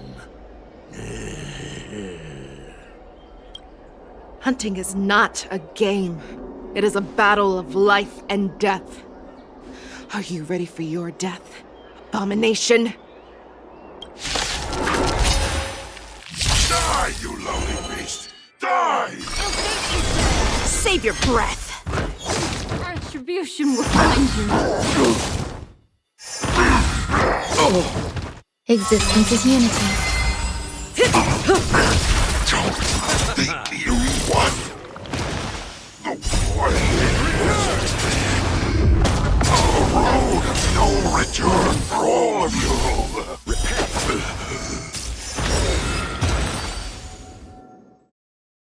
Moza, are you okay? I wasn't able to save Jiao Chou. Hule was more cunning and powerful than I imagined. Tell me, how is he planning to declare this war against me? With a one-on-one duel? Or with a hostage exchange, maybe? Hule is planning on attacking the bustling streets of the Xianzhou Luofu. What did you just say? Impossible. Even if there are still undercover Borisin that we haven't sniffed out, Hule can't have more than a few dozen people. How is he planning on simultaneously attacking the streets of the Xianzhou Luofu? He has an ace up his sleeve. Hule's body holds a plague mark passed down through generations of Borisin. I've seen him convert a Foxian to a Borisin wolf trooper with my own eyes. This is Hule's declaration of war. His blood It can cause Foxians to rapidly transform and lose their minds. He has passed his blood to his minions, and is planning to spread it across the Lawfu and stir up panic.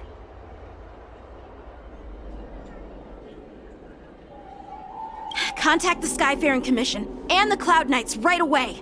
Have them enforce a traffic ban and order all Foxians to remain indoors until further notice. The moment you see your enemy's declaration of war, it means that they have already begun to take action. But if Hule succeeds in getting this panic to spread... Do you remember what I told you before? Hunting is about thinking the same way as your prey, not just mindlessly chasing after them. What Hule wants is to see everyone on the Lawfu descend into panic. He wants to see us lose our minds and waste our limited manpower scouring every inch of the Lawfu for signs of an attack until we exhaust ourselves. It's like that party game that the people of the Yaoqing love to play. They hide an object under one of several bowls, then move the bowls around and have you guess which one the object is underneath. The way I see it, this is all nothing more than misdirection. No matter what Hule does, there is one truth that cannot be changed. He is trapped aboard the Xianzhou Lawfu. The only way for him to escape is to find a ship. Right now, the only ship he'd be able to see is the Sky Splitter. In his eyes, that ship is full of countless hostages. That would be the best place for him to go. So, that will also be our final battlefield. But if we're wrong about this, if he goes somewhere else, or if he does as he said he would, and his minions infect the Foxians everywhere with wolf blood, what do we do then? Are we just supposed to abandon those less likely locations? This is another lesson that you must learn outside of swordplay. Weighing your options and making a decision. There are always questions that we will ask ourselves, but never be able to answer. Before making a decision, we must destroy any hesitation that we are holding on to. Once we make a decision, we must fight off any regrets. There is a chance that we will make the wrong decision and allow our allies to be sacrificed in vain. There is a chance that we will predict our enemy's movements correctly, yet underestimate their strength and be overwhelmed in battle. But being lost in hesitation and failing to take any action will always be more harmful than taking the wrong path. We must make a decision, no matter what. Everyone, listen up. I will personally take charge of Starskiff Haven, evacuate the people, and prepare for any possible attacks. I will do my best to ensure that things are safe on the ground. Nameless, please lend us your strength as you did when the Ambrosial Arbor was reborn. I need you and Wildza to go in search of Zhao Cho.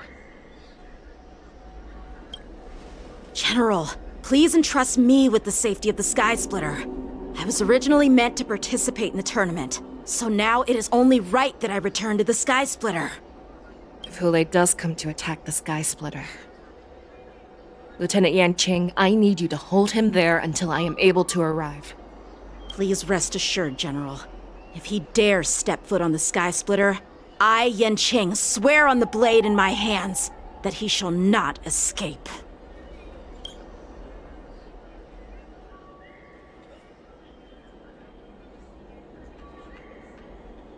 Cloud Knights! The Borsen have arrogantly decided to challenge us on Xianzhou territory. They vow that they will unleash a bloodbath along the streets of the Xianzhou. The unarmed civilians of the Xianzhou and countless visitors from afar are under our protection. Let me ask you, as Cloud Knights, will we allow the Borsen to succeed with their plan? Be on your guard.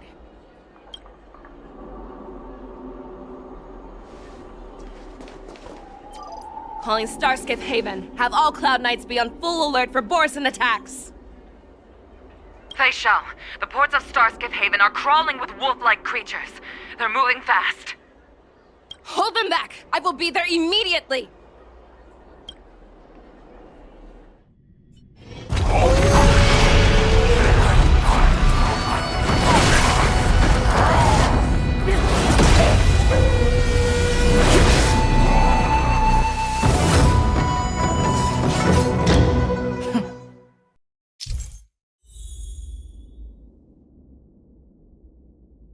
There you are, Fei Shao.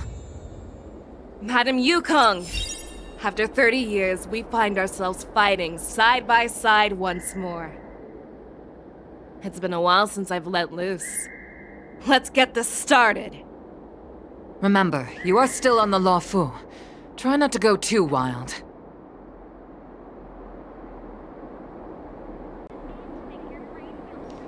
A short respite, then time for the next fight.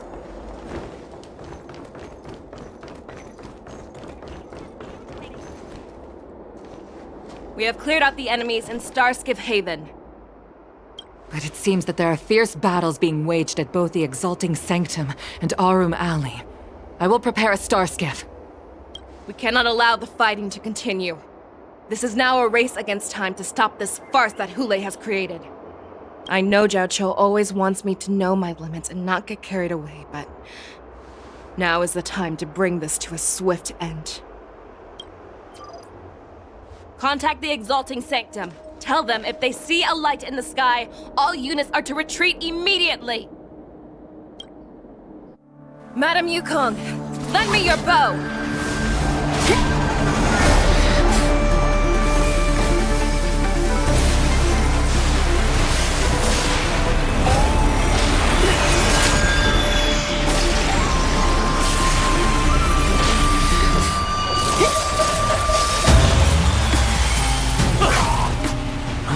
What's that? Everyone, out of the way!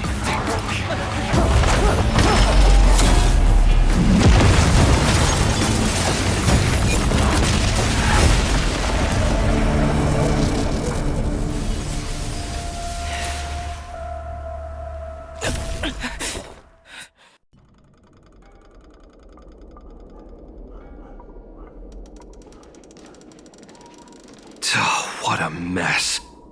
I just knew it would end up this way. Every time she hits the battlefield, she makes a mess like this. She didn't even leave a single survivor to get intel from. One of these men must have known about Hule and Jiao Cho's whereabouts. That was one of Fei Shao's arrows. Who knows what she used as an arrow to fire all the way over here?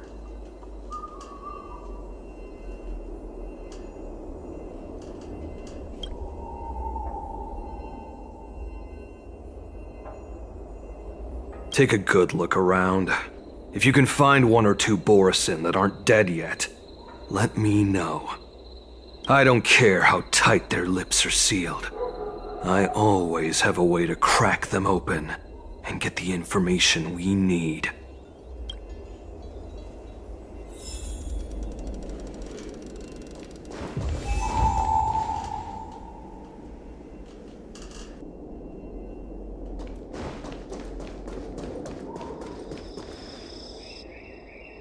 What a terrifying attack.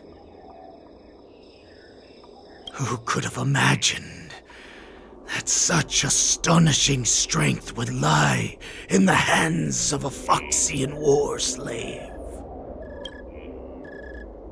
So decisive, so brutal.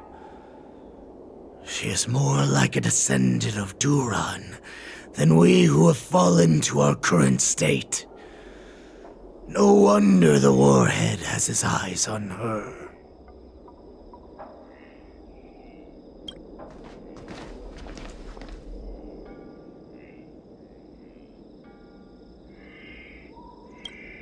I remember you, Mock Talk. You are harder to kill than a cockroach. But the fact that you have willingly shown yourself saves us some time. It is not too late for you to surrender. Tell me, where are Hule and Jiao Cho?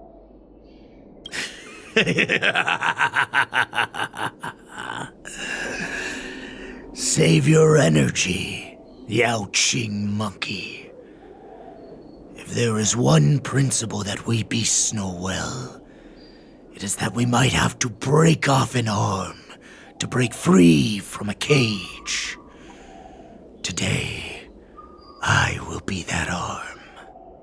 I lived as a hunter for many years. Yet I have only followed the warhead for this recent, brief period. However, his existence has brought light back to our once blind eyes, like the moon of Verdantia. He has shown me the way. The descendants of Duran have abandoned the Wolf's Creed. In order to ensure our survival, we took solace in the shadows and fed on one another. We were no longer wolves. We were no more than rats, living a dirty and pathetic life. Thanks to the gift granted to us by Lord Hule, I have shared his vision and his blood. The descendants of Duran should live for the victory of the pack, and they should die for it as well. Come, Yao Qing man. Show me your fangs. We will fight to the death! Puh! How honorable, you mangy dog. But you seem to have misunderstood. There will be no fair one-on-one duel. Let's see how tough you are once we've put you down. Warhead's blood. It boils in my veins. Long live Hule! The more Morrison Resurgence? You think you can still pillage and murder freely as you did 1,000 years before? The Xianzhou Yaoqing will ensure that this is nothing more than your dying fantasy! Stand still. Fight! This strength like this will set me running! Good times. Time to say bye. Boom.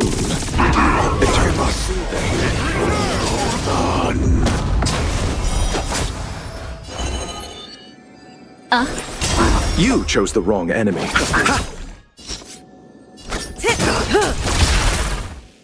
Morrison Resurgence shall come.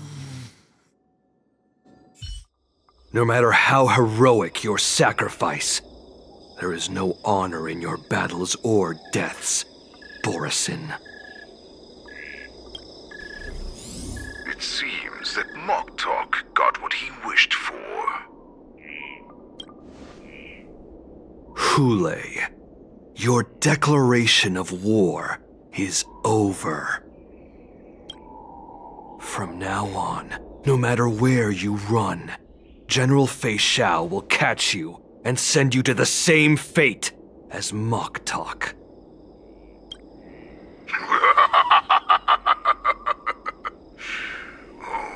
Your tongue is sharper than your claws. Don't stand in my way, child. Have your general speak with me. Our little hunting game is not over yet. Stand down, Watsa. I am here, Hule. What do you wish to say? The Merlin's Claw.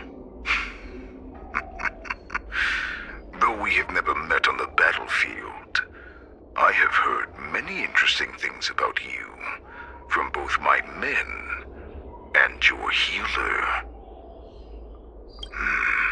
The people of the Xianzhou must be quite brave to allow a Foxian war slave with Borison blood to ascend to the position of general.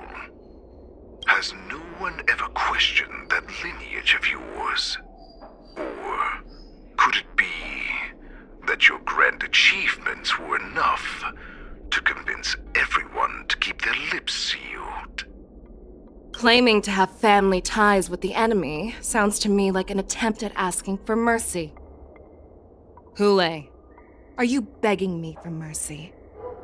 I see that it is not only the ruthless blood of a wolf that courses through your veins, but also the cunning blood of a fox. When you think about it, this was a gift from the Borson. Anything that we gift, we are also free to reclaim. The Merlin's Claw. I shall extend a final invitation to you. I will be waiting for you on the Sky Splitter. Before you arrive, I will slaughter all in sight, allowing the crimson moon that has fallen dim for over 700 years to once more come to life. I will illuminate this ship with the sheen of blood and show everyone just how weak and powerless the Xiangzhou is. Then, I will pilot this ship through every blockade and barrier you have prepared and begin my journey home. This ship shall be the flagship for the Borison Resurgence. Before I finish these tasks of mine, you have a chance to stop me or die at my hands. This is the path that I have prepared for you. I accept your challenge, Hule. Because the very moment you stepped aboard the Sky Splitter, you stepped onto your path to ruin.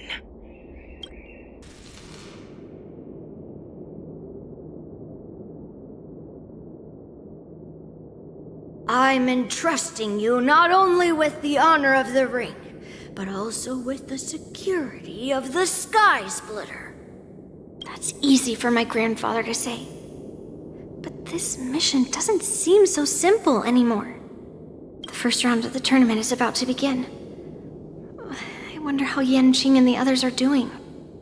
According to the plan, I should seek out the Cloud Knight soldiers aboard the Sky Splitter and see if they've discovered anything. Maybe I should take a moment to meet with March before the tournament starts. March is in the contestants' lounge right now. I wonder how her preparations are coming along.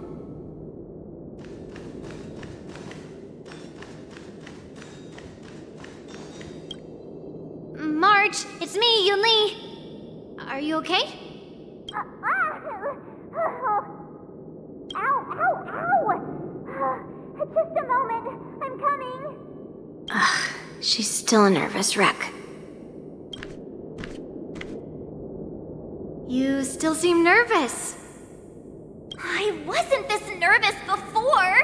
It's just being alone in this lounge, I can't stop thinking about everything. I mean, not only are we taking part in the war dance, but we have such an important mission to carry out as well. March, calm down. Don't worry about your mission. You have me here too, right? I know my grandfather said that you must represent the Luofu as the ringmaster. But don't let that intimidate you. Ask yourself, you are a nameless of the Astral Express. You have always been free to come and go as you please. So why did you board the Sky Splitter with me when my grandfather gave us this mission? Why? Because I also want the war dance to go smoothly. For us Nameless, even though we're just visitors at every stop, it was here that I met my two masters and made many new friends. I want the war dance to go ahead without any problems, for everyone's sake. Good answer. The tournament is about to begin, so I must go carry out the mission that Grandpa gave me. March, may your blade be sharp and your victory glorious. Thank you, Master Yunli. According to Grandpa's plan, I should seek out the Cloud Knight soldiers aboard the Sky Splitter and see if there have been any new developments. Is that you, Miss Yunli? If there's anything that I can help you with, please let me know. The Cloud Knights are all in position, following General Hua Yan's orders. Very good. Although, there is one thing I want to confirm with you. Unfortunately, we don't have any means to distinguish between Borisin and Foxians. However, you can rest assured that the Cloud Knights are working hard to investigate the source of forged identities. All Cloud Knights on the Sky Splitter have their own responsibilities and wouldn't dare neglect their posts. March 7th and I could already tell. It's clear that every Cloud Knight soldier we've met on the Sky Splitter is an elite warrior.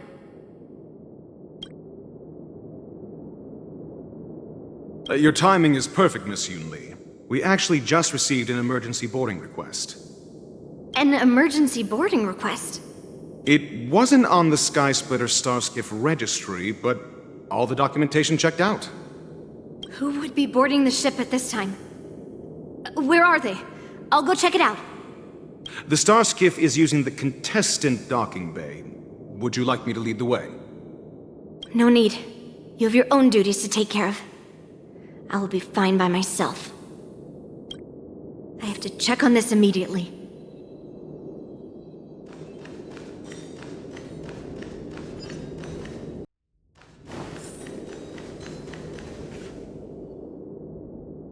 Routine inspection! All passengers, please prepare for an inspection. So this is the suspicious Starskiff. Where did the passengers go? I'm going to count down from 10. If you do not come out, I will destroy the ship. 10, 9, 8, 7, 6, 5, 4. Time is running out. 3, 2, 1.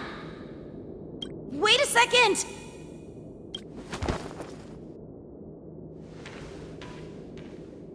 It's me! It's just a routine inspection. You weren't actually going to blow up the ship, were you? Is that also some kind of Zhuming custom?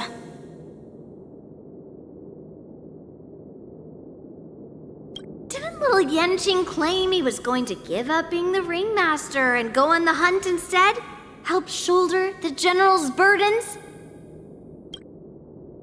The Borisin on the ground suddenly launched an attack. General Fei Xiao was concerned that this was all a diversion by Hule, so I requested to come to the Sky Splitter and provide support. I can't believe you ended up back here on the Sky Splitter after running around all over the place. But you're too late to enter the tournament now. Following Grandpa's plan, our disciple March is taking your place as ringmaster. Aren't you proud of her? When I first heard the news, I was definitely proud, but also a little concerned. More manpower is always a good thing, since the Sky Splitter is so large.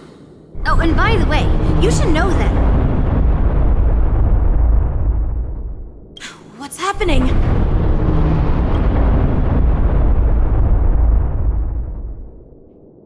Does it feel like the Sky Splitter is slowed down? Could it be? Come with me. We need to check the engine room. It's the heart of the ship, so we need to prioritize its safety.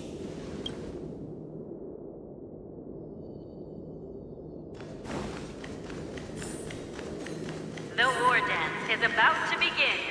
Contestants, please make your way to the arena.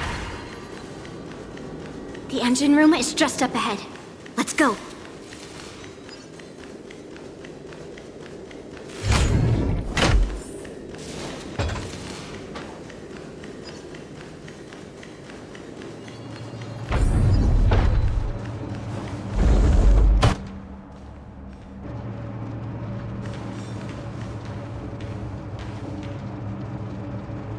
Strange.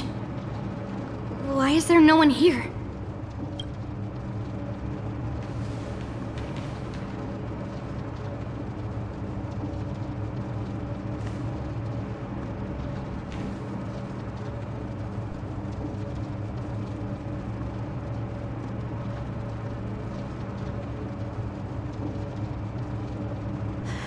Cloud Knights. They're over here.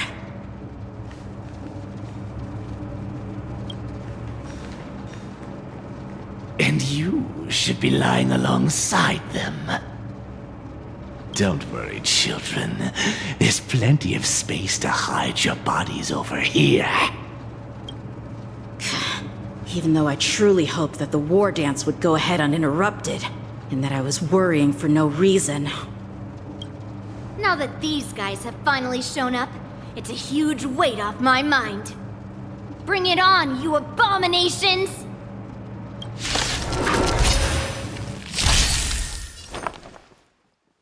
Harmony and unison. Right on time. That's better. Yes, you!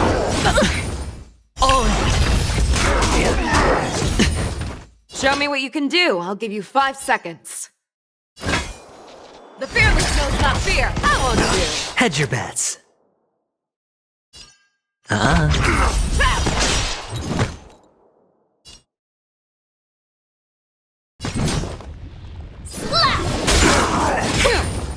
Watch your head. Right on time. No dirty tricks, all right. Night. Stars echo. I venture forth to hunt. Forever triumphant!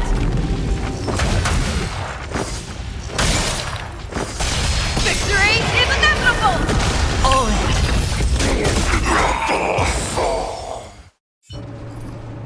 If we found 2 wolves in the engine room, that means that even more abominations have infiltrated other areas. Hule is already aboard the Sky Splitter! There's no time to talk about this. The war dance has already started. If my guess is correct, the Borisin will most likely use the ceremony to begin their slaughter. Let's go. We need to get to the war dance ring. Come with me. To the ring. Let's sing something. Let's sing something.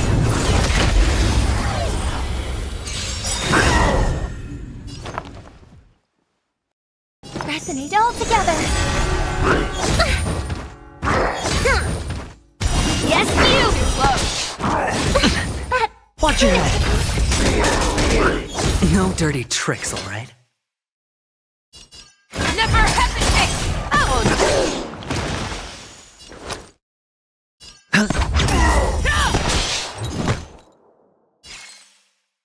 Strike!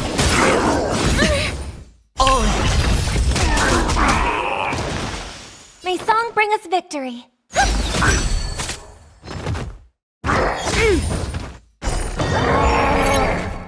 Yes, you! Yeah, it's over already. Fast enough for you. This way. We're not too late. We would like to welcome all of our honored guests and... contestants to the Xianzhou Luofu's Luminary War Dance Ceremony. Before we get the first round underway, our organizing committee would like to introduce you all to a host known throughout the cosmos, Mr. Albert. He is here today as our special guest host.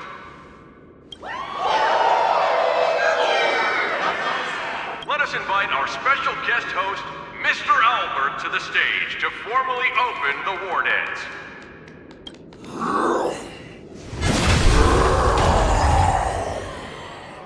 Your war dance ends here.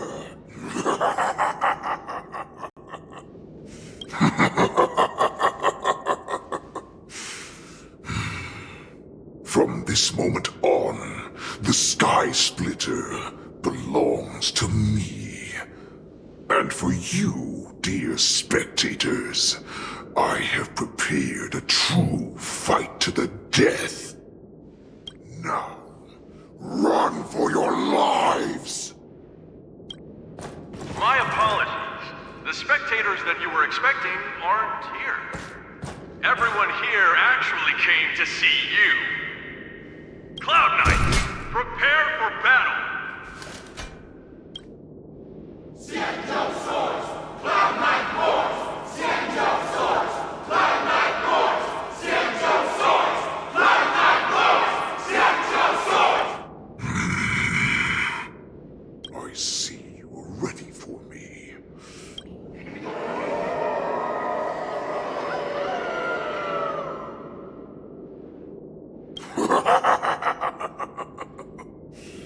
That's fine too.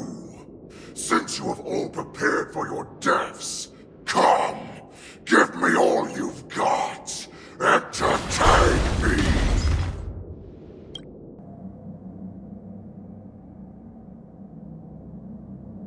Surround your enemy, but leave one side open. This is your strategy for ensuring that the war dance will be able to be held as usual? Precisely. When Hule escaped, we should have cancelled the war dance immediately. No one can predict where a wild beast like him will attack. Yet festivals and celebrations like this are likely to become targets. However, preparations for the war dance were in the works for so long, I couldn't bear to announce its cancellation. So I thought, if the show must go on, then let it go on. But that doesn't mean that the war dance we hold today has to be the real event. All we need to do is swap all the spectators and contestants aboard the ship with Cloud Knight soldiers, and the Sky Splitter soaring high above will become the ultimate battleground for our hunt. But what do we do if Hule is not planning to attack the war dance? Then we just need to draw his attention to the Sky Splitter. We'll have the Skyfaring Commission clear all transport lanes and cut down Starskiff traffic. Then, when the time comes, there will be only one ship in the sky, and he will have no reason not to attack. General Fei Shao will be in charge of scaring the wolves and cutting off their other means of escape, making him think that this will be his best way out.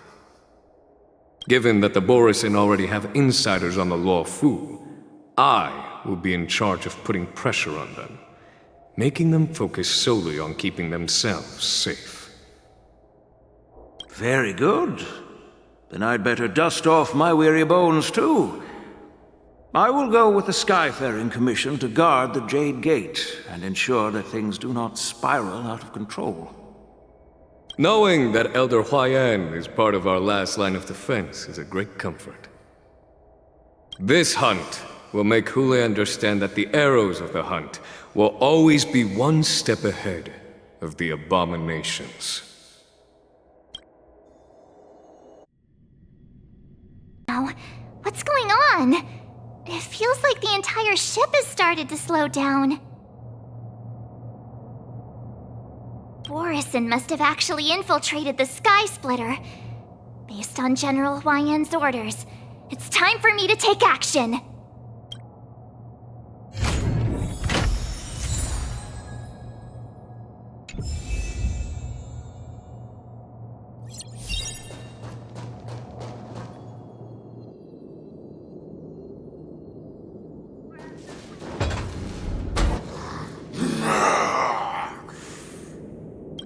You guys, you're not Cloud Knights acting as Borisin, are you?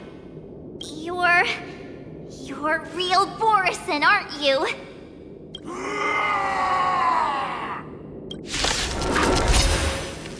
Oh, looks like the General's arrangements are finally coming in handy. I need to find Yunli and the others as soon as possible. Ill fate to say.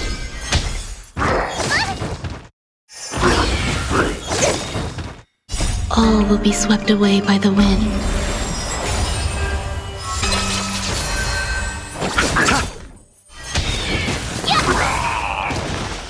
Ill tidings manifest. Beneath the waters lies an endless abyss. The plan said that if Hule appears, the Cloud Knights will assemble and do everything they can to suppress him. Master Yunli, where are you? March. I'm below the ring. The hall below the ring. I remember it being this way.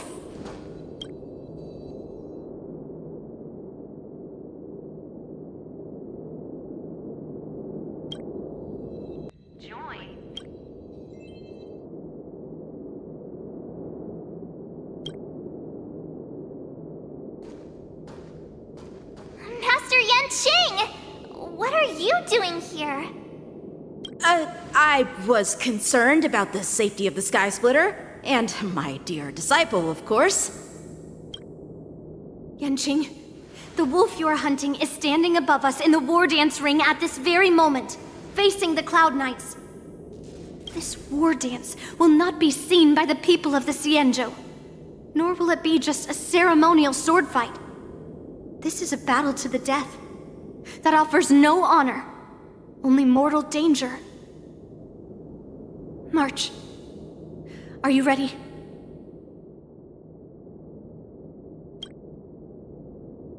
To use General Jing Yuan's favorite expression, since I'm already here. Yunli, Miss March, may your blades be sharp, and your victories glorious. May your blades be sharp, and your victories glorious. May your blades... forget it. Let's go and make this a quick victory.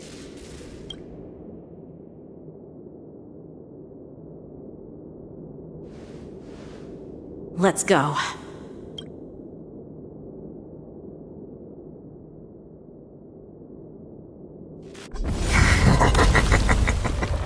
So feeble. Such weakness is truly pathetic.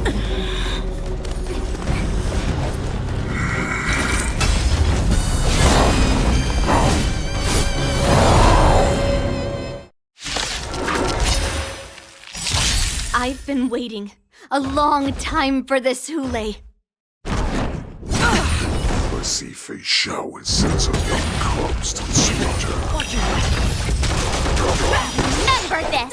My name is March 7th, ringmastering the Law Fu.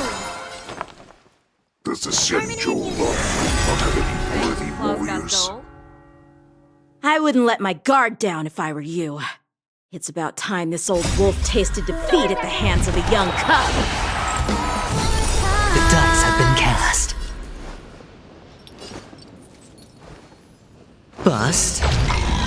Or maybe I'll take it all.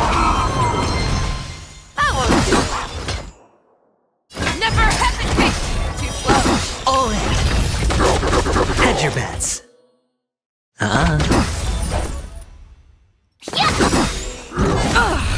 Time to show Azure Dragon, White Tiger, less cards, what's this? No dirty tricks, all right? You think a little ambush is enough to defeat me? Just how long? No dirty tricks, all right? Such insane power!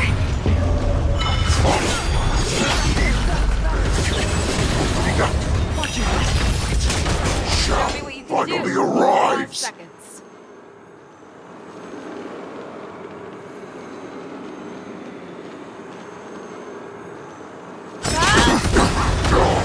The dice have been cast. Bust. Or maybe I'll take it all. Swing with all your might, the cubs. A wolf's path only goes forward. Running is never an option. Triumphant! Victory is inevitable! Not bad. But it will take much more than that. Your feeble weapons are like blades of grass.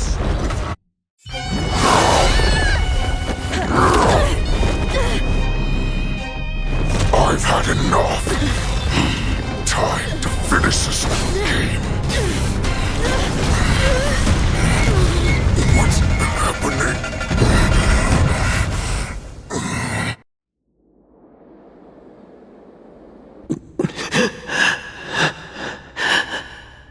Secrets are a weapon that a hunter cannot live without.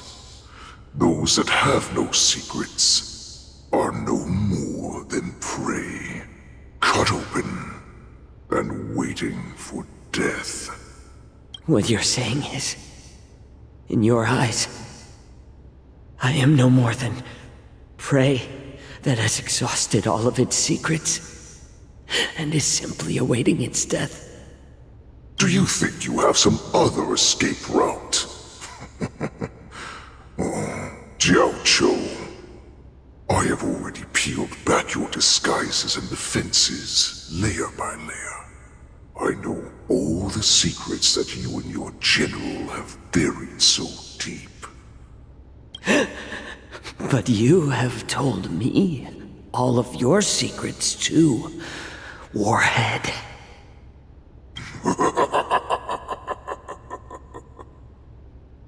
Oh, but you will never have a chance to use them.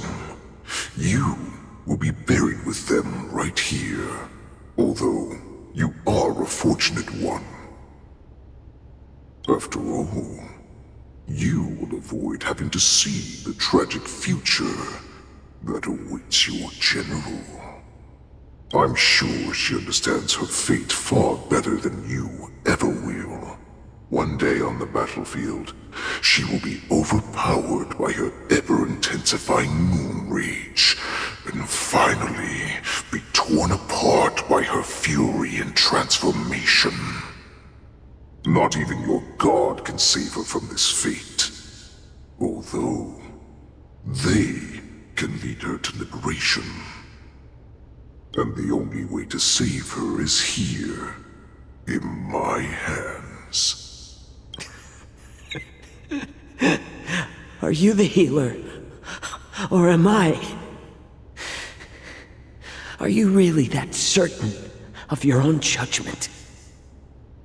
I must leave, Foxian. But before I go, you know what I must do, don't you? Drink blood wine. I hear it is a Borisin custom to kill prisoners and drink their blood before battle to stir up their madness. You really did put hard work into researching us. It is a shame that this is where your journey ends.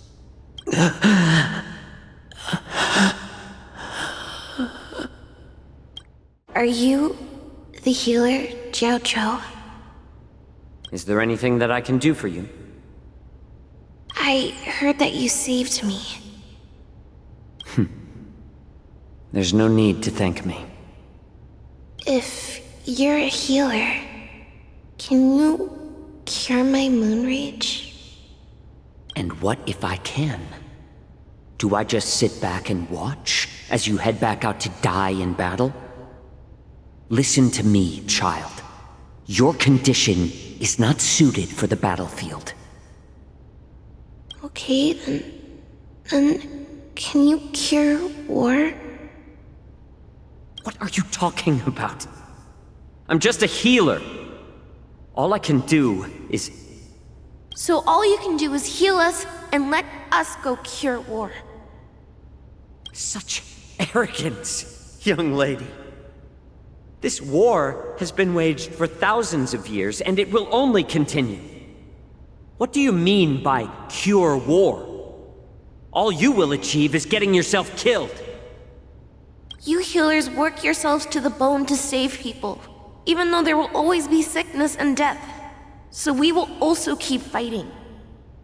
I cannot speak for the dead, but I know that General Yueyu, as well as all the warriors that never returned from battle, will not have died in vain. They fought so that others could make it home alive. Your actions are no different. Jiao, this is an order. Cure me!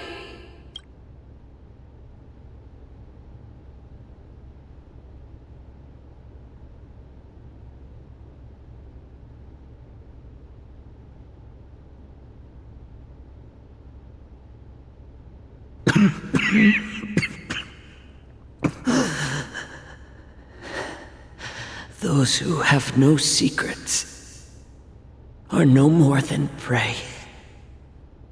cut open and waiting for death. Enjoy the taste of my fresh blood, Hule. Unfortunately, I am not a man without secrets.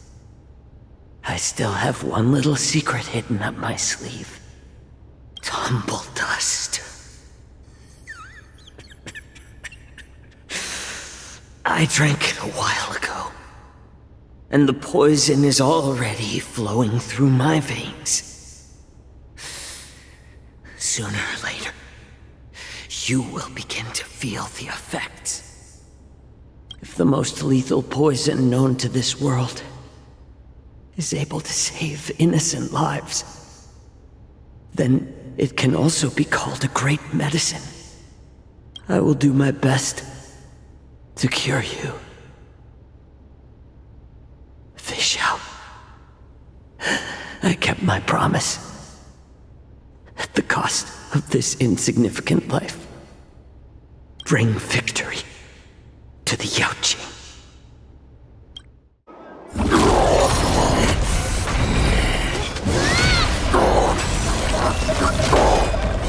So, you want to play dirty? Yeah, it's colder. My sword is even colder!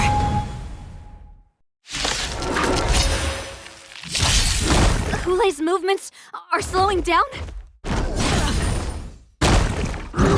This is our chance. Time for us to put this dog down! Here you go, Master! Resonate all together! Tonight, stars echo! No more time to show Azure Dragon, White Tiger, less carbs! What's this?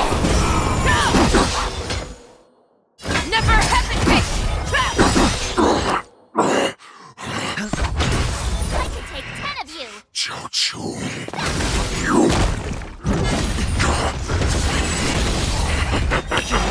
A pathetic little poison like this. You think this is enough to turn the tide of battle?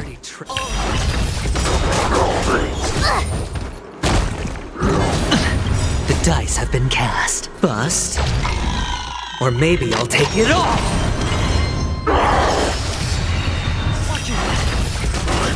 Slowing down.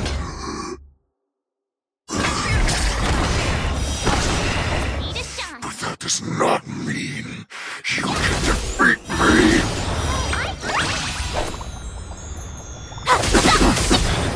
You may be overkill. That does not mean you cannot be overpowered. Hule, take a good look. The power of the Cloud Knights is in my blade. Victory is inevitable! Impossible! How could a mere whelp defeat me?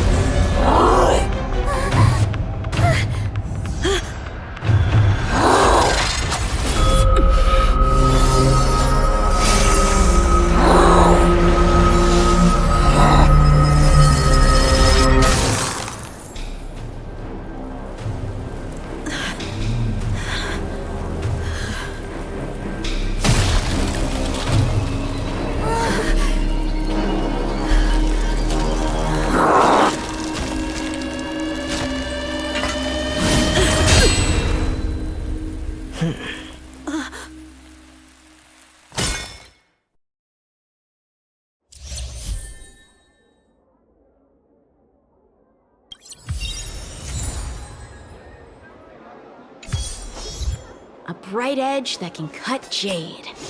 And the stars shift with...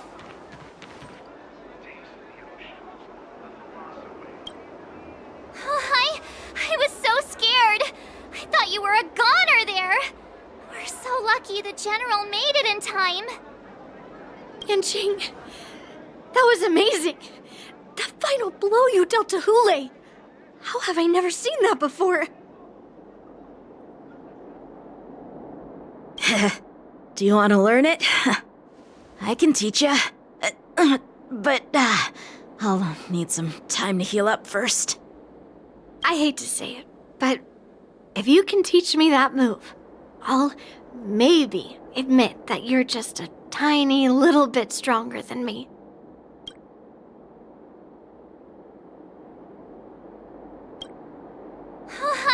I was so scared. I thought you were a goner there. We're so lucky the General made it in time. Yanqing, that was amazing.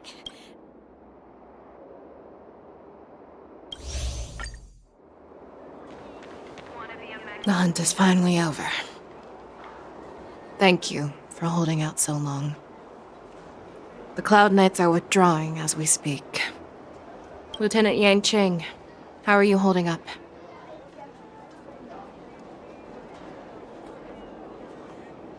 I thought I was done for. I wouldn't want General Jing Yuan to lose the disciple that brings him so much pride. When I sensed that Hule was not on the ground, I raced to get here as quickly as I could.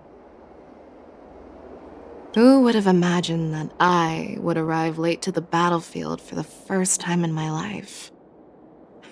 No, perhaps you young ones' blades were just too fast for me.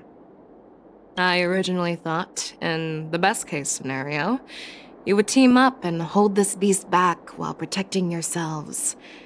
However, you joined forces and defeated Hule. The youth are truly to be feared and respected. Come, we need to lock up Hule once again before anything unexpected happens.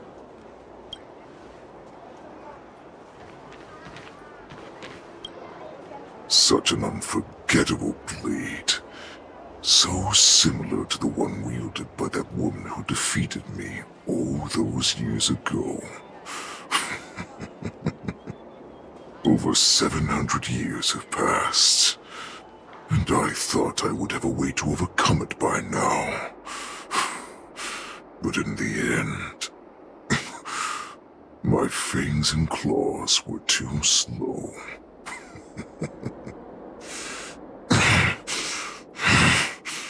You won. Stop struggling, Hule. There's plenty of time for you to be tortured by your regrets when you go back to the shackling prison. Yes, I was defeated, but this was not unexpected. And regardless, you still showed your face, Fei Xiao.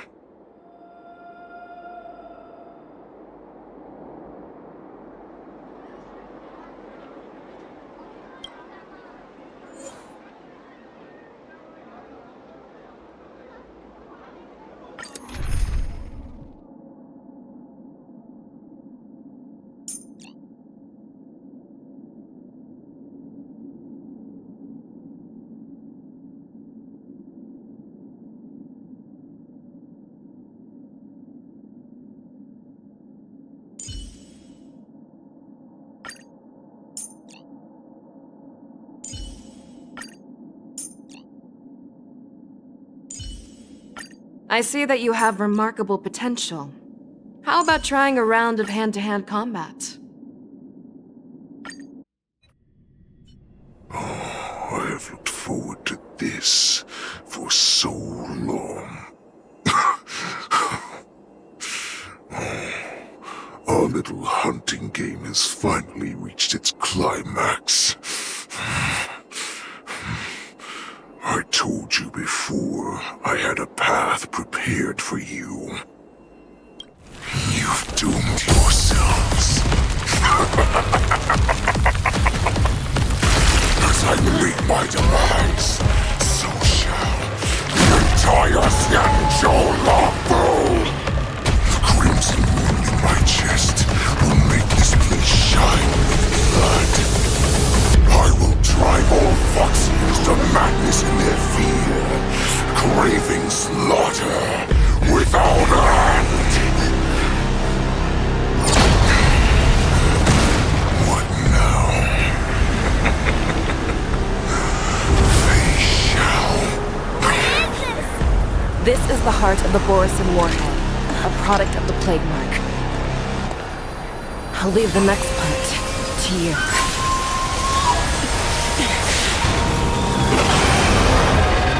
I don't understand.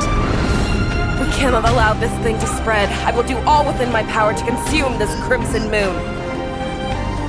Once the situation changes, Lieutenant Yanqing, you are to enforce the Cloud Knight's military rules. Understood.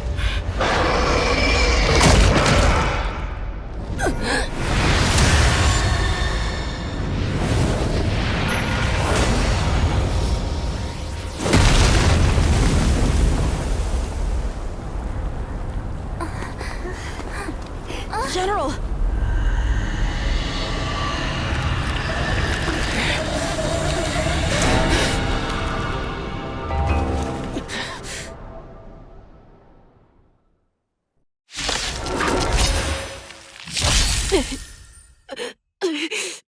Die, Borson! What? We clearly don't have wolf ears. Dangerous thoughts. Pull together. Resonate once more. I will not allow any of you to leave the Sky Splitter! Does she think we're her enemies? Ule just wanted to take down the general, even at the cost of his own life. Snap out of it, General! Just when I thought we'd get a minute to catch our breath.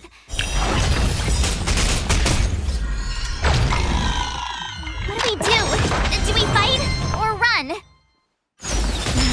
After all this, do you still think running is an option? Keep it low. Watch your head.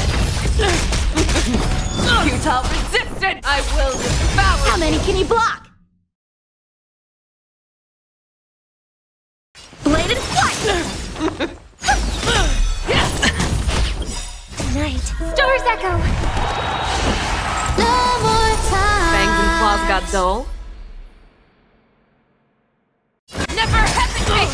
That won't do! I venture forth to hunt. Forever triumphant! Victory is inevitable! Time for swordplay! I venture forth to hunt. Forever triumphant! Victory is inevitable!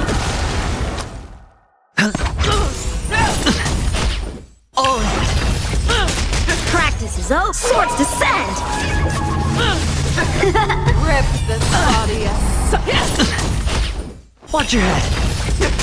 How many can you block? Not worthy.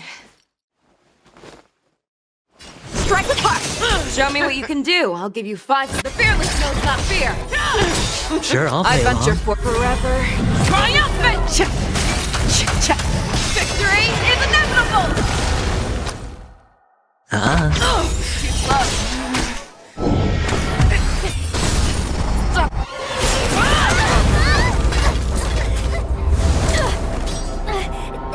We can't let her get away! But do we stand any chance at all?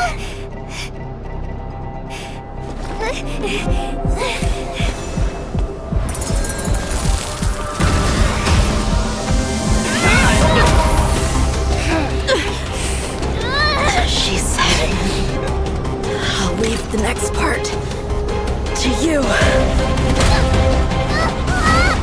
She put her faith in us! Trying. I promise. I will cure you. Feisha. No one can live forever, Zhao Zhao. This time, I must break my promise.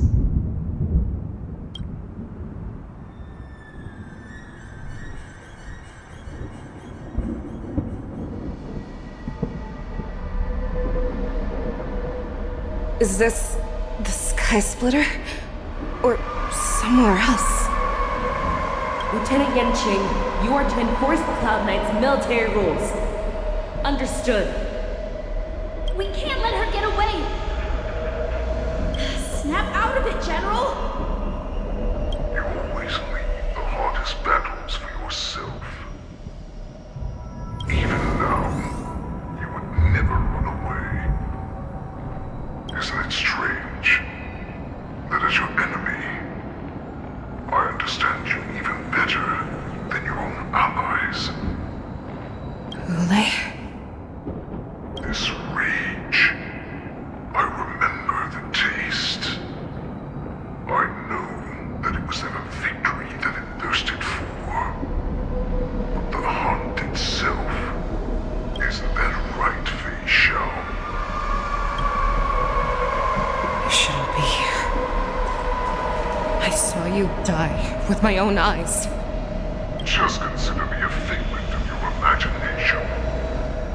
Before every hunt, I make preparations for defeat and retreat.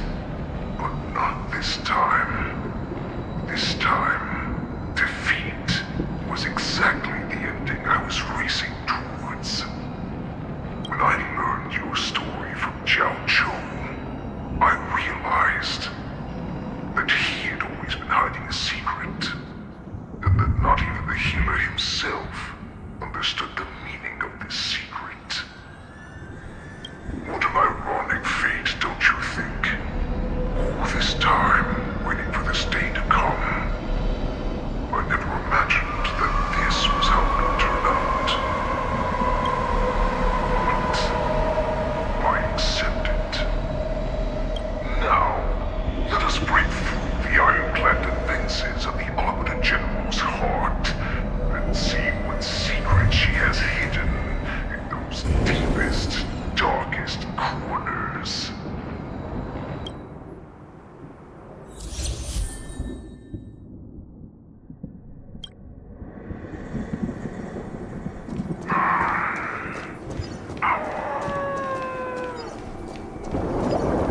No! Please!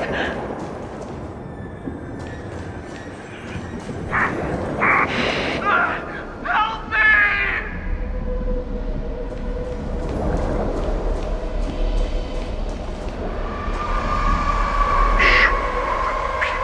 Xianzhou have shown these familiar scenes countless times. But they only showed you what they wanted you to see. They have you fight to save the weak. But what they never told you is that when all the pretenses of kindness and compassion are stripped away, this is how the universe is meant to be.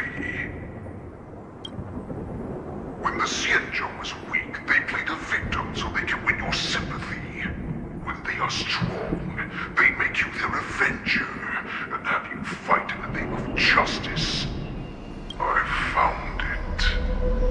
This is your shadow of doubt.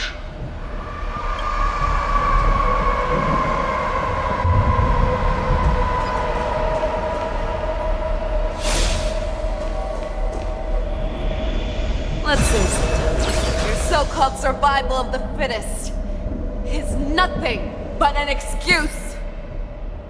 You cannot weaken my resolve, Hule. Blinded by the fury of your moon rage, you slaughtered your allies.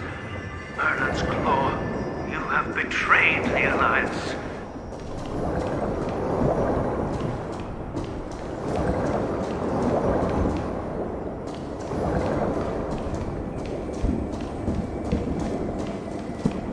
Your actions are no different from those of the abominations we stand against.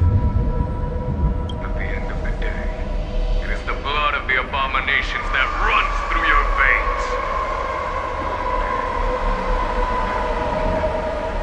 Enemy of the Alliance. Cloud Knights, formation. You ran into the arms of your new master's army without hesitation. You thought that you had found freedom, respect, and recognition. But you were wrong. They know all too well that a wolf will always be a wolf. Now your greatest fear is about to come true. You have become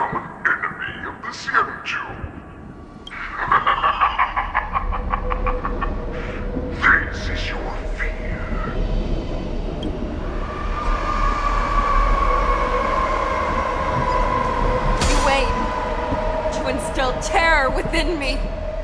Yet all of this is nothing but a phantom!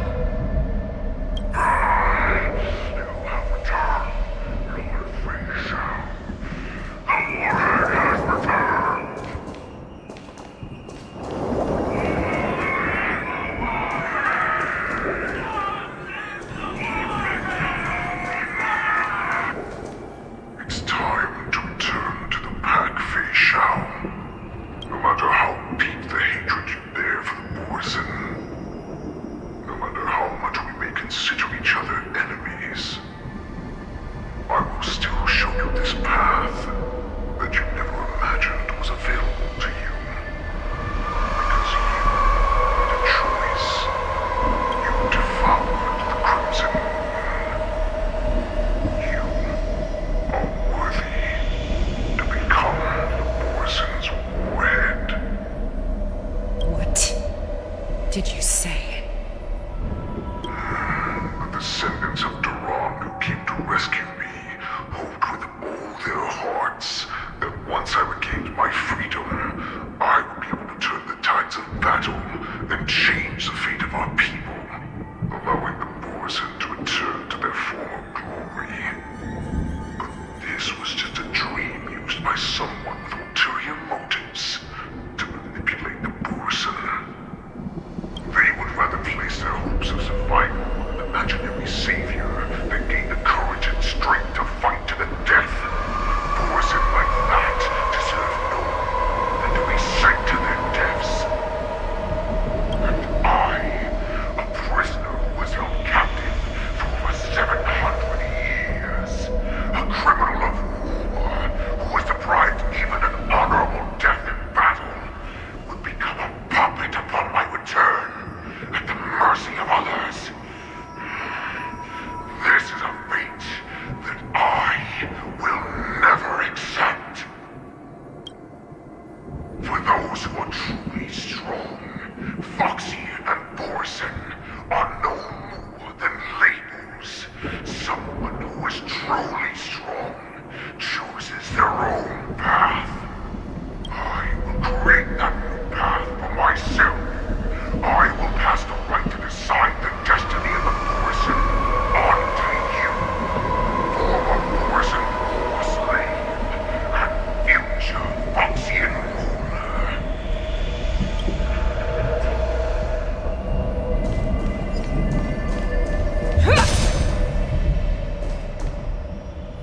Your healer, Jiao Chu, served you with such loyalty.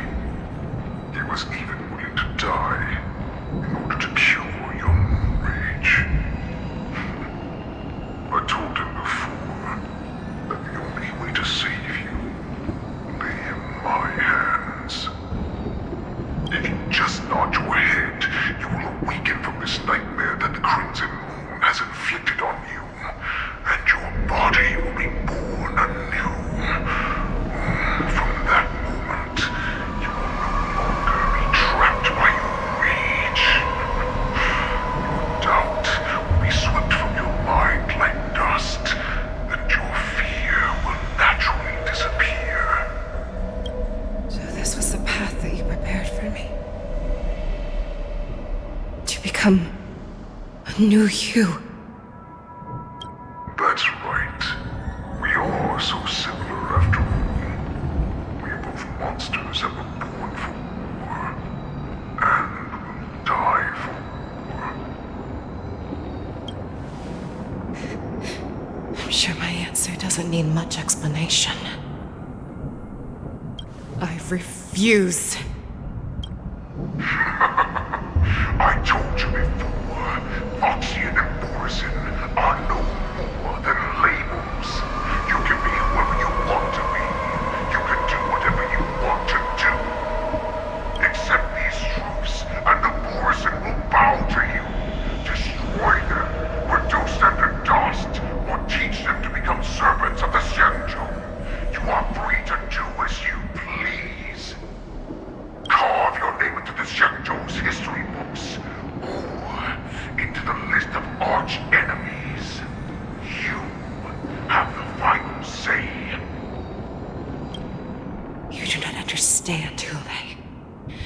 You have no idea what it is that I truly desire. When I was just a child, I stained my hands with blood for the first time, in order to escape the whips and shackles of the Wolf Masters.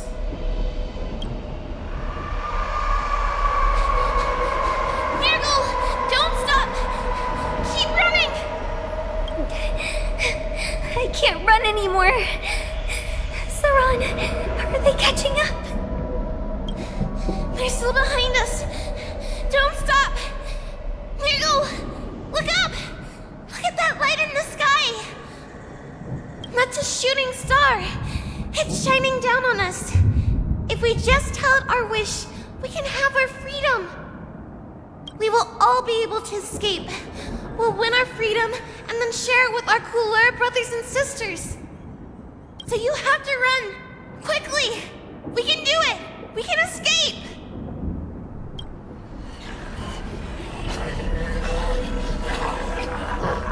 Nurgle! Run with me! We ran and ran with all the strength we had. But we ended up losing each other. I escaped the hunting pack and encountered a woman that could fly. A Cloud Knight. I imagine you kept your promise. Unfortunately, when I led her back in order to free my Kulor companions, there was nothing left there but a bottomless pit. The light of the devilish archer. A star of calamity that strikes the ground and leaves only devastation in its wake. In the years that followed, I followed the trail of that light alongside my Cloud Knight allies, and saw it fall countless more times. Gradually, I came to understand. That light was not some shooting star that carried wishes and aspirations. Each Lux arrow meant that countless lives in a helpless world were about to be obliterated. I prayed to the god of the skybow that I would never have to witness one of these shooting stars fall again. But they ignored my prayers. That's right. They never answer us. They just let us loose in this world to massacre each other. That is why the fierce battle between us has raged to this day. And the gods who never believed the cry, who watched silently from above, refuse to listen to the prayers of mortals. Then we have no choice but to fight for our own desires. Do you understand now, Saran? You and I are similar in more ways than you think.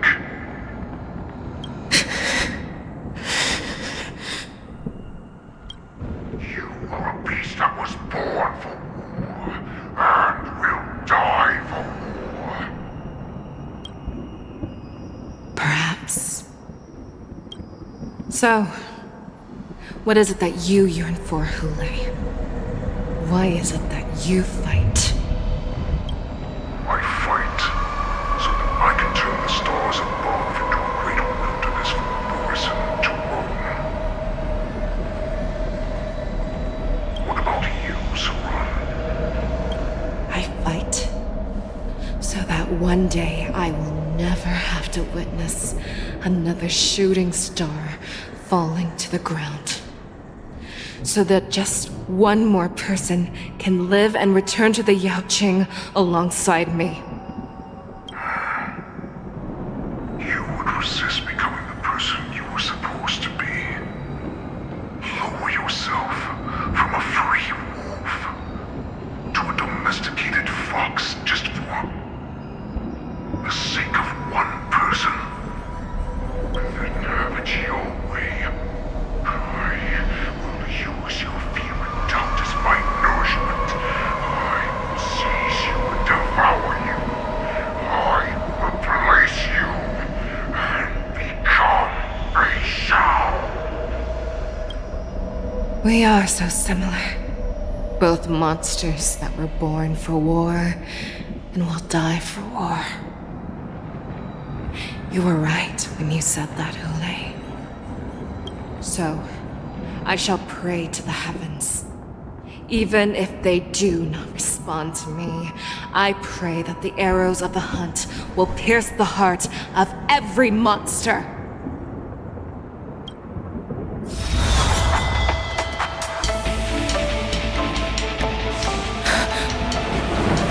Do you see me, shooting star?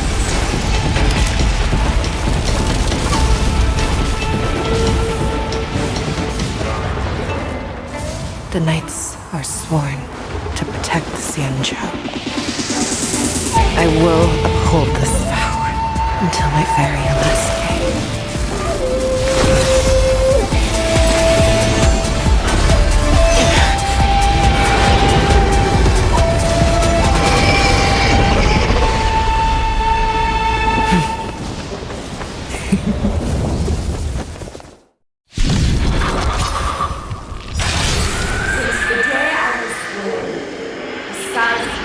Tears of blood, and all living creatures have bowed and knelt.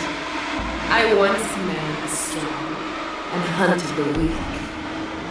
Now, I will use your inner beast as my weapon, and your name as my prey. Fei Xiao!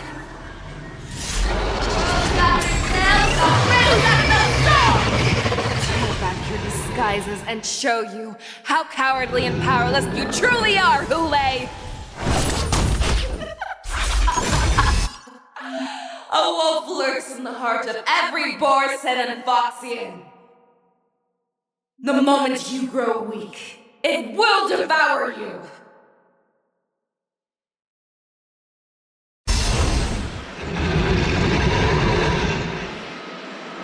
Resonate all together!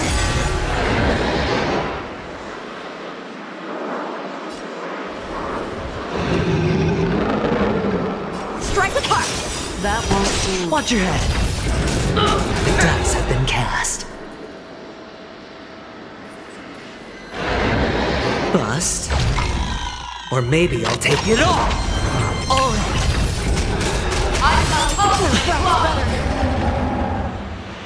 Fearless knows not fear! Just hedge your bets. Night. Stars echo!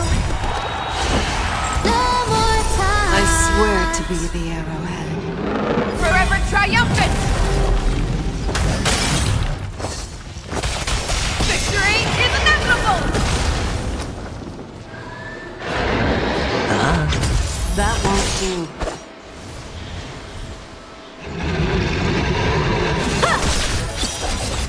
Watch your head. Never hesitate! Just cross places, and your life will be stolen. Fight to the death, and you shall live forever!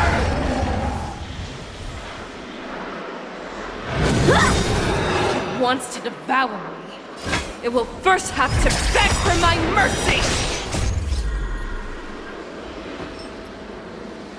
Swords descend!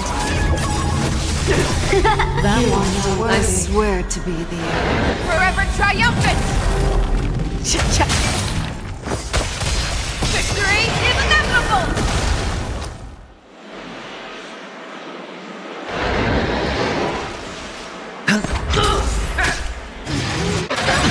watch your head. The dice have been cast. Bust. Or maybe I'll take it all. All in. Hey! Chase pierces your skin! This I have experienced for 700 years. Pain! Sure, I'll play along. That won't do. Strike apart! I hope for an end to strife in the world. Resonate all together.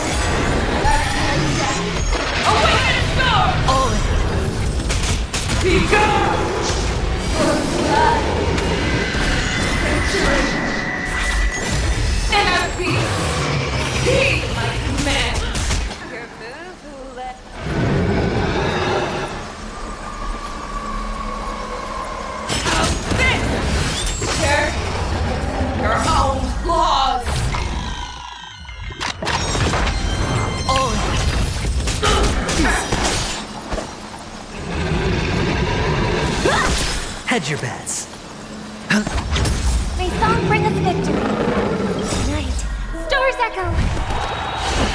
No more time. Your move, Hule. Fearless knows not fear. That won't do. I swear to you. Forever triumphant. Check. Victory is inevitable. Time for swordplay. I swear to be forever triumphant! Victory is inevitable! Watch your head.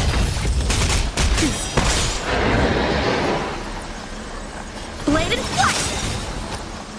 Practice as the swords descend!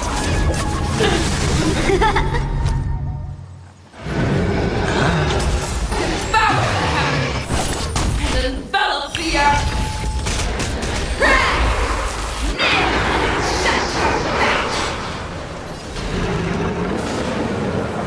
Never hesitate! That won't do.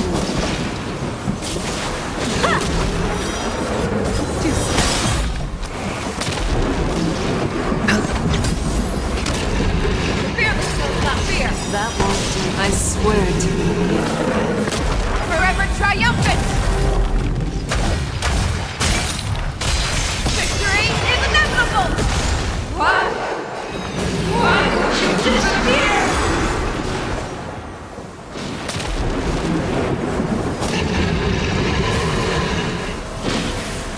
Strike it hard!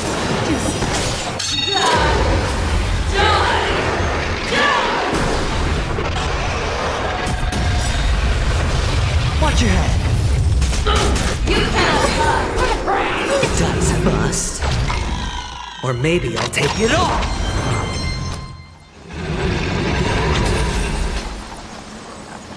Never hesitate! That won't do. Time for swordplay!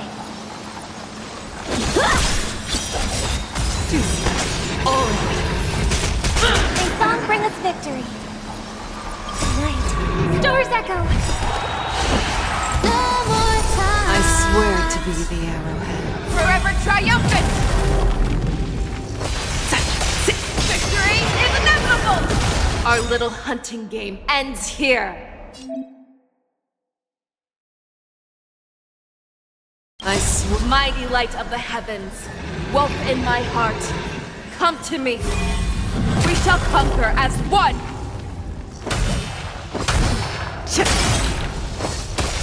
Victory is inevitable!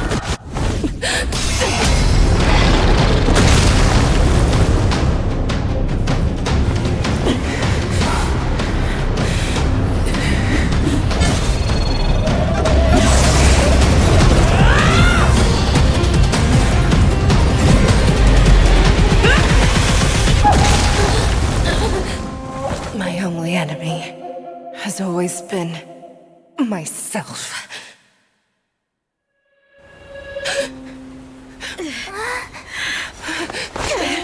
General. General, you're awake.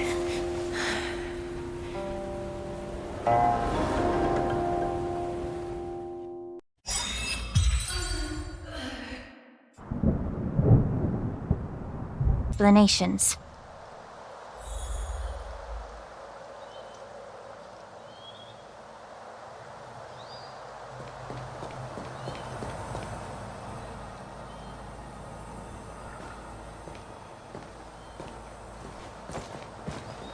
Welcome, Miss Lingsha. I am Preceptor Tauron.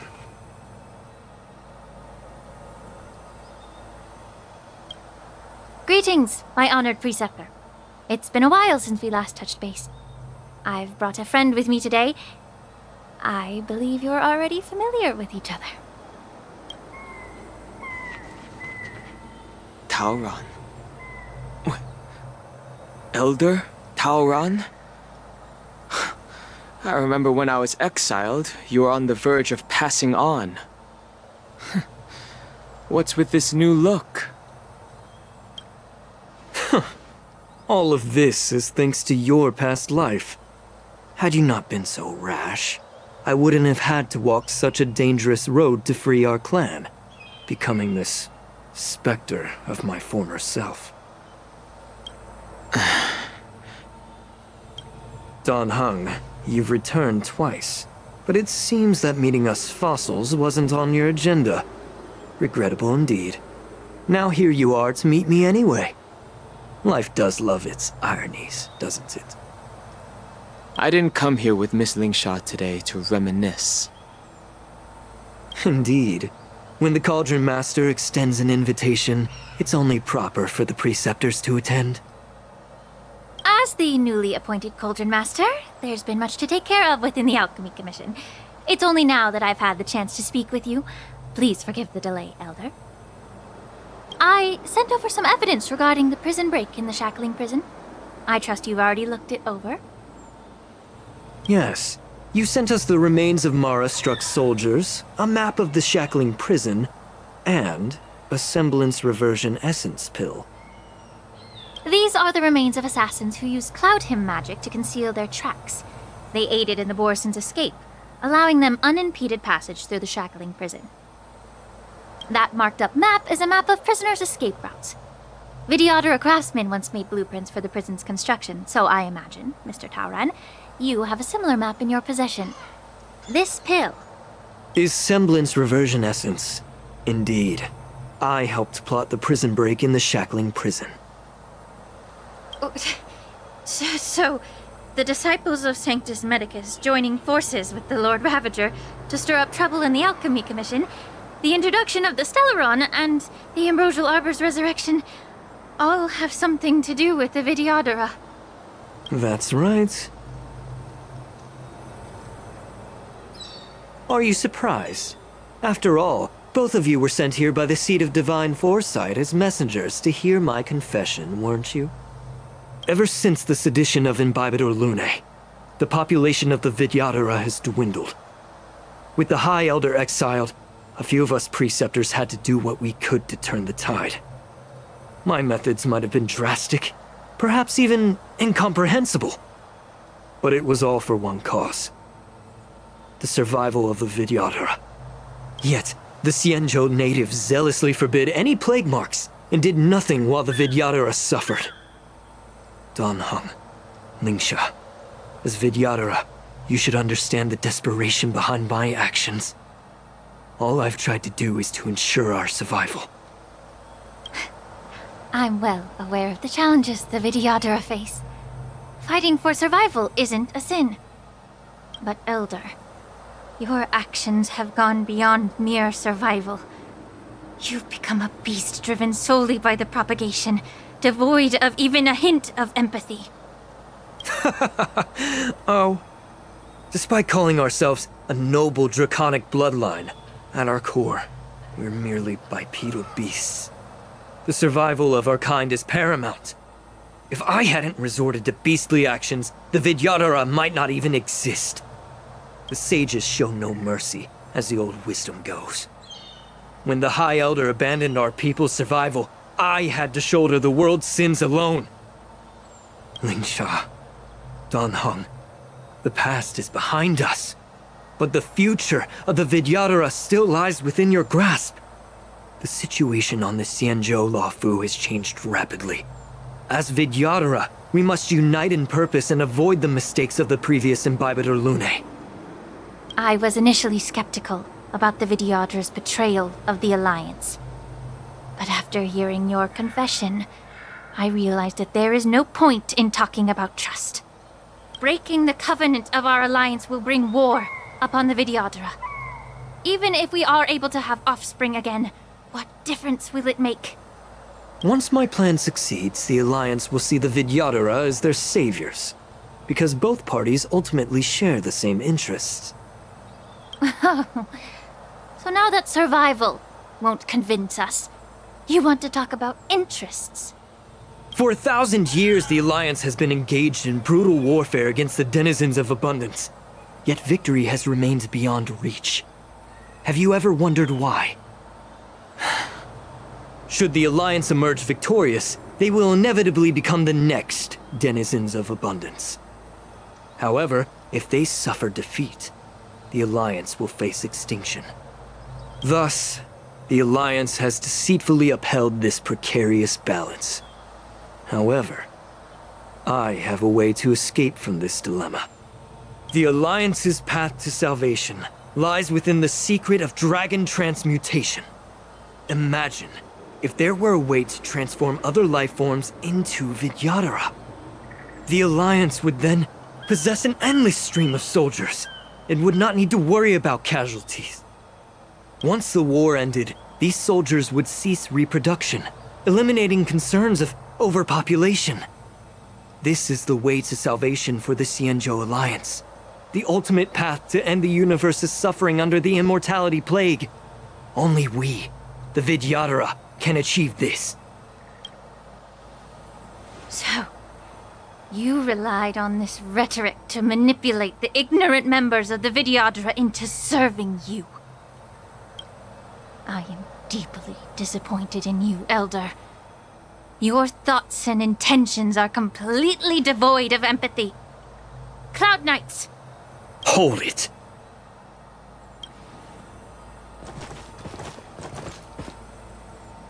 Miss Bailu! Mr. Danheng and Sister Lingsha! Everyone's here? You think I don't know why you're really here? Jing Yuan sent you here to test me, didn't he? According to the oath between the Alliance and the Vidyadhara, it's forbidden to spill Vidyadhara blood on their own territory. Are you all ready to violate this oath in the presence of the Luofu's High Elder? Dragon Lady, there's no need to panic. Elder, the Vidyadhara's sacred grounds and the High Elder are not to be used as pawns in exchange for your life. You talk a big game. As if you have the nation and the people's best interests at heart. But when it really matters, you use a small girl as your shield. It's ridiculously pitiful. I've said it before. Survival is never a sin. We are all Vidyadhara, so you should understand my intentions. And as a Vidyadhara, I will leave for you a dignified solution. Leave the Scale Gorge waterscape immediately, and appeal to the top echelons of the Alliance. Let the 6 charioteers hold a trial, and sentence me to exuviation and rebirth.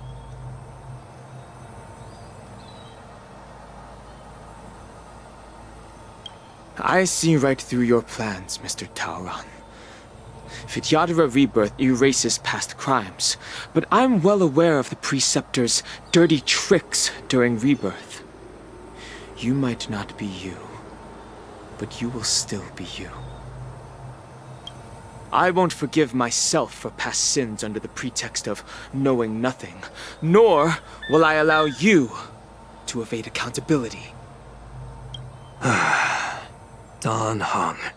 I've always disliked your inability to see the bigger picture. Rebirth hasn't changed you one bit. Miss Bailu, as High Elder of the Luofu Vidyadhara, please share your thoughts at this moment. I don't want to stay here. I'm tired of being pushed around. I'm not some puppet to be controlled. Please, take me away with you. I understand. As the oath dictates, members of the Alliance are forbidden from harming Vidyadhara here. But I've long since severed ties with the Alliance. Right now, I'm simply a nameless, free to come and go as I please. The oath of the Xianzhou means nothing to the spear in my hand.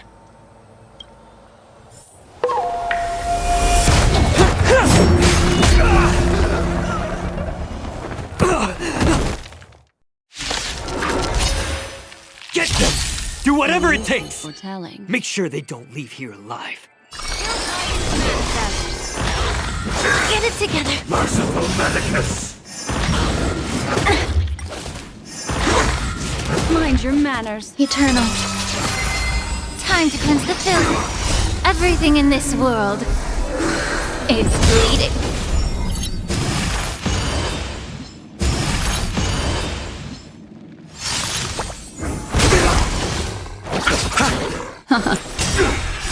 Beneath the waters lies an endless abyss.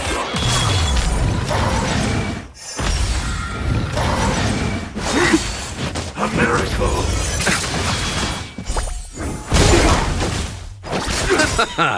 The dead return! All will be swept away by the wind. Be of your body and mind. Ill fate descends. Immortality!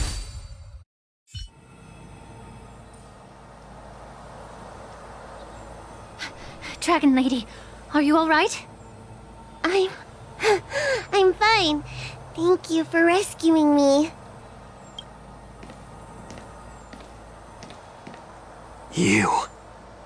You actually came here in person? Otherwise, I wouldn't be able to hear your lofty opinions. The public trial you seek with the 6 charioteers is inevitable. In addition, I'll write to the Sage Queller of the Feng Hu. With her hatred for evil, I'm sure she will make a just decision. If it's her, she will earn the respect and assent of all the Vidyadhara on the Lafu. In terms of martial prowess, you indeed have the upper hand. But if you're under the impression that this advantage can be used to settle the score with us preceptors, that's quite an overestimation. Given the Vidyadhara's foundation within the Alliance, do you really think you can do anything to us? As I mentioned, I'll take all the blame and become the scapegoat. With the secrets I possess, the interrogation alone will take an eternity. And in the end, through various exchanges of interest, I am certain to survive. You understand this better than anyone, as it's the very art of trade-offs you love to wield. Lastly, a word of caution to you. I heard that Hule has escaped from prison and is headed directly for the Sky Splitter. The bloodshed at the war dance is bound to be gruesome. Perhaps, even before my trial, your impeachment will have you in dire straits first.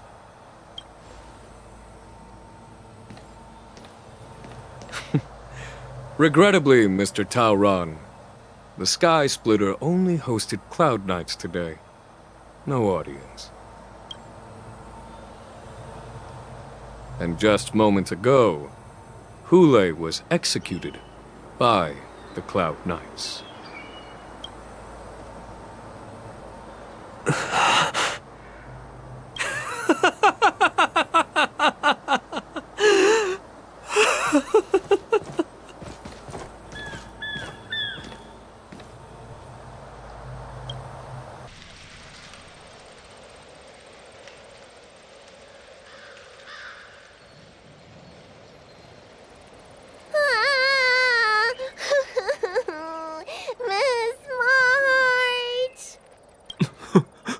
Miss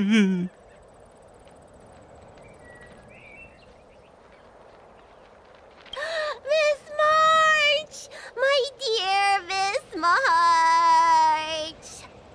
I was only in the bathroom for a little bit, and you've already arranged my death?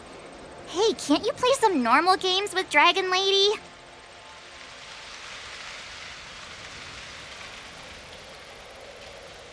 Are you amused? All right, enough playing. It's time to visit my masters. The infirmary is right over there. You can go by yourselves. Oh, come back and visit me when you have time. Next time, let's not play overly realistic make-believe with this doofus, okay? Well, there's not much I could do. General Fei Xiao didn't really give me any chance to shine during this wolf hunt operation. If I had been in the ring, I could have knocked down 10 Hulays with just one strike. You sound exactly like Master Yenqing. But for now, both he and Yun Li have been forced to go to the Alchemy Commission for some well-needed rest. I'm the least accomplished in swordplay, but I came out unscathed. I really ought to thank my masters for taking all the blows on my behalf.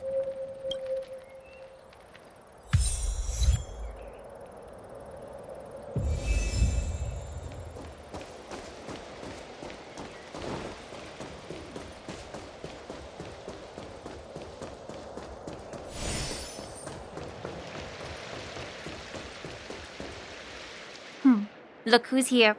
The beloved Trailblazer and the charming March 7th. You came to the Alchemy Commission today. Oh, I get it. You are here with March to visit her masters, aren't you? Exactly. How are my masters doing at the moment? Unfortunately, only one master is here. I'm doing fine.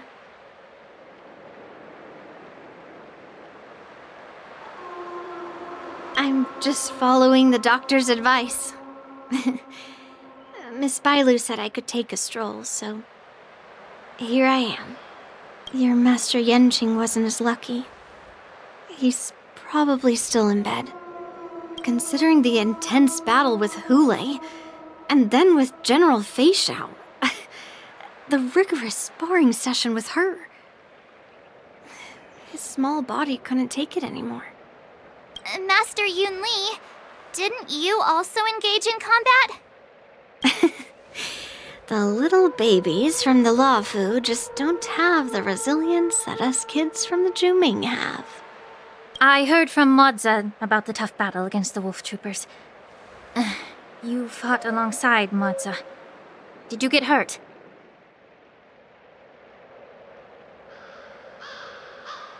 I can guess why. General Fei Xiao is just too strong. Yun Li, go and lie down. Got it, Lingsha. What about that smiley fox healer and the guy with the hood? Thank goodness you and the others found Yao Cho. He lost a lot of blood and needs to rest properly. He and Maoza are seriously wounded. I've had to forcibly confine them to the Alchemy Commission. All 3 from the Yaoqing are critically injured. But fortunately, the Xianzhou Laofu has a miraculous healer lady. It's a silver lining in this misfortune. It looks like the entire delegation from the Xianzhou Yaoqing is gathered at the Alchemy Commission. Why don't we go see General Fei Xiao and bring her some fruit? I would normally say no, because they need to rest. But alas, what can you do when the 2 of them have a leader who is just as restless? General Fei Xiao just slipped out of the recovery room. She thinks she's so sneaky, but I know everything that happens in the Alchemy Commission. If you're looking to meet her, the luminescent depths might be your best bet. I spotted her heading that way earlier. The sound of those footsteps. They must belong to General Fei Xiao. Out and about, despite the doctor's orders. What a coincidence. Someone else who refuses to listen to the doctor's orders. Well, being a doctor myself, I don't think my knowledge of my own body is inferior to the Dragon Lady's. The healer does not heal himself. Don't try to act tough in front of me. I'm sorry, Zhao Cho. I didn't expect you to use poison that way. What a miscalculation. If only I'd found you sooner. If only I hadn't sent you to the shackling prison. The way you're speaking, is this really the Fei Xiao I know? Or could it be a Borisin assassin, imitating your voice to take my life?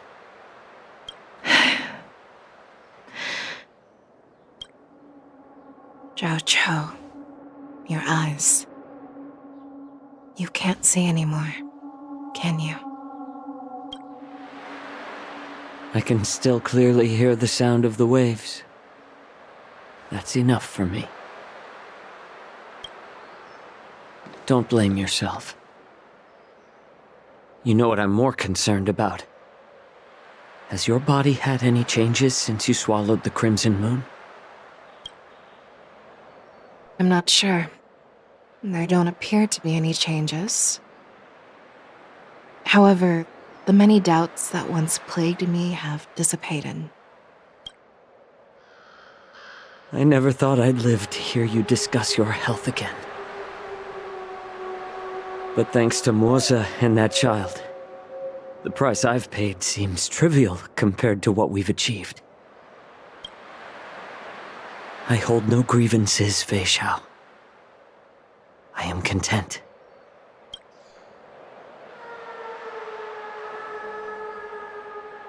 I don't know how to offer words of comfort, nor do I know much about curing others' ailments. I am just a warrior, so my pledge to you is simple.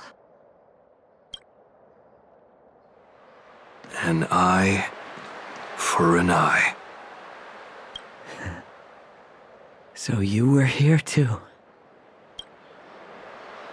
In this vast universe, there's bound to be someone who can heal your eyes.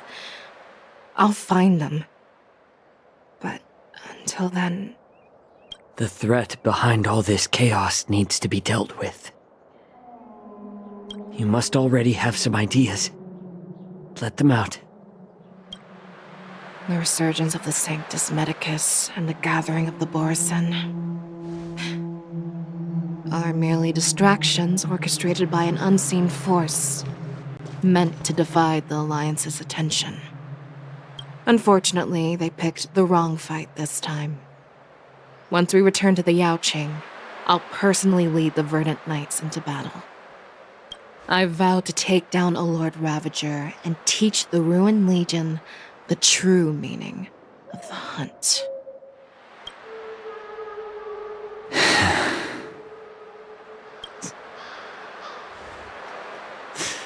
I knew it. You've always been so impatient.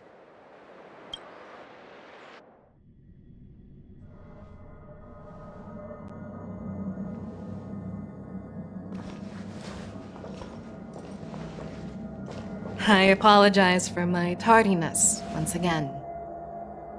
The Alchemy Commission detained me for some time for a health examination. They released me only after ensuring I was in good condition. Oh, General, seeing you safe and sound puts our minds at ease. Hulei's escape caused significant upheaval and forced the war dance to be put on hold. A truly unforeseen disaster. Fortunately, the younger generation showed their valor. They bravely tackled the crisis, putting an end to the disaster and providing a glimmer of hope in a dire situation. Before Master Diviner Fu Xuan's departure for the Yutre, I consulted with her about the war dance. She left a note stating, "The hexagram oscillates between thunder and heaven, a sign of great power, assuring us that we would successfully navigate any challenges." She advised me to trust the younger generation's abilities and let them lead. Her predictions, it appears, have come true. It's just... the Xianzhou Luo Fu's long-standing duty of keeping Hulei imprisoned ended with his death on the Sky Splitter. This event is likely to bring much criticism from the Alliance's upper ranks. However, Hulei's demise might actually be a blessing in disguise. Broadcasting this news could derail the Borisin's resurgence and quash the ambitions of those who wish to take advantage of his return. Hand over Hulei's remains to the Xianzhou Yaoqing, and I'll handle the explanations to the Alliance. But what about the war dance? While the Wolf Hunt mission was a success, the events on the Sky Splitter remain a secret. However, the news of the Borisin's attacks on the streets will spread like wildfire. The war dance was interrupted, so it must be reconvened. As for the people who witnessed the attacks, beyond placating them, we also need to show them the Xianzhou Cloud Knight's fearless dedication. On the war dance's opening day, rogue Borison attempted to stir up panic, but was swiftly neutralized by the Merlin's Claw and the Cloud Knights. A genuine tale of heroism that will captivate and calm the public. As Elder Huayan suggests, the Law Fu will do its best to heal the wounded and compensate those who were affected. We aim to reopen the war dance in the coming weeks. This settles the immediate concerns on the Law Fu, but my thoughts linger on the orchestrator behind these events. From the onset of the Ambrosial Arbor crisis, the Xianzhou Law Fu has experienced numerous disturbances, directly linked to the Lord Ravager Fantelia. Her attempt to infiltrate the Xianzhou with the Borison and sway the Lawfu preceptors to join the Sanctus Medicus's insurrection was unsuccessful. But I have a feeling that she is indifferent to the success of her plans. Rather than outright victory, Fantelia's motives seem to lie in breeding discord and chaos among allies. Should the Alliance fail to mend these rifts, it risks disintegrating into a pile of sand. The goal of the Xianzhou Alliance has not changed for thousands of years. Perhaps we should point the weapon in our hand toward this new adversary. I plan to bring this matter before the Marshal following the war dance. With Elder Huayan's insight, one wonders how the Marshal will react. It's clear we're engaged in a game of chess not seen in thousands of Amber eras. A game where even the strategists become pawns in battle, where the stakes are as high as the fates of countless stars in the sky. Predicting the Marshal's decision is beyond me, yet she's well aware of our concerns. She has tasked General Yao Guang with performing extrapolations day and night to gauge the situation comprehensively. We gathered today not just to tackle the Law Fu's predicaments, but also to address a matter requiring our collective presence. Yao Guang has sent a message from the Xianzhou Yuchui, informing us that she wishes to share the results of recent calculations she made within the Matrix. Jing Yuin, I'd like to borrow the seat of Divine Foresight's chessboard for this purpose.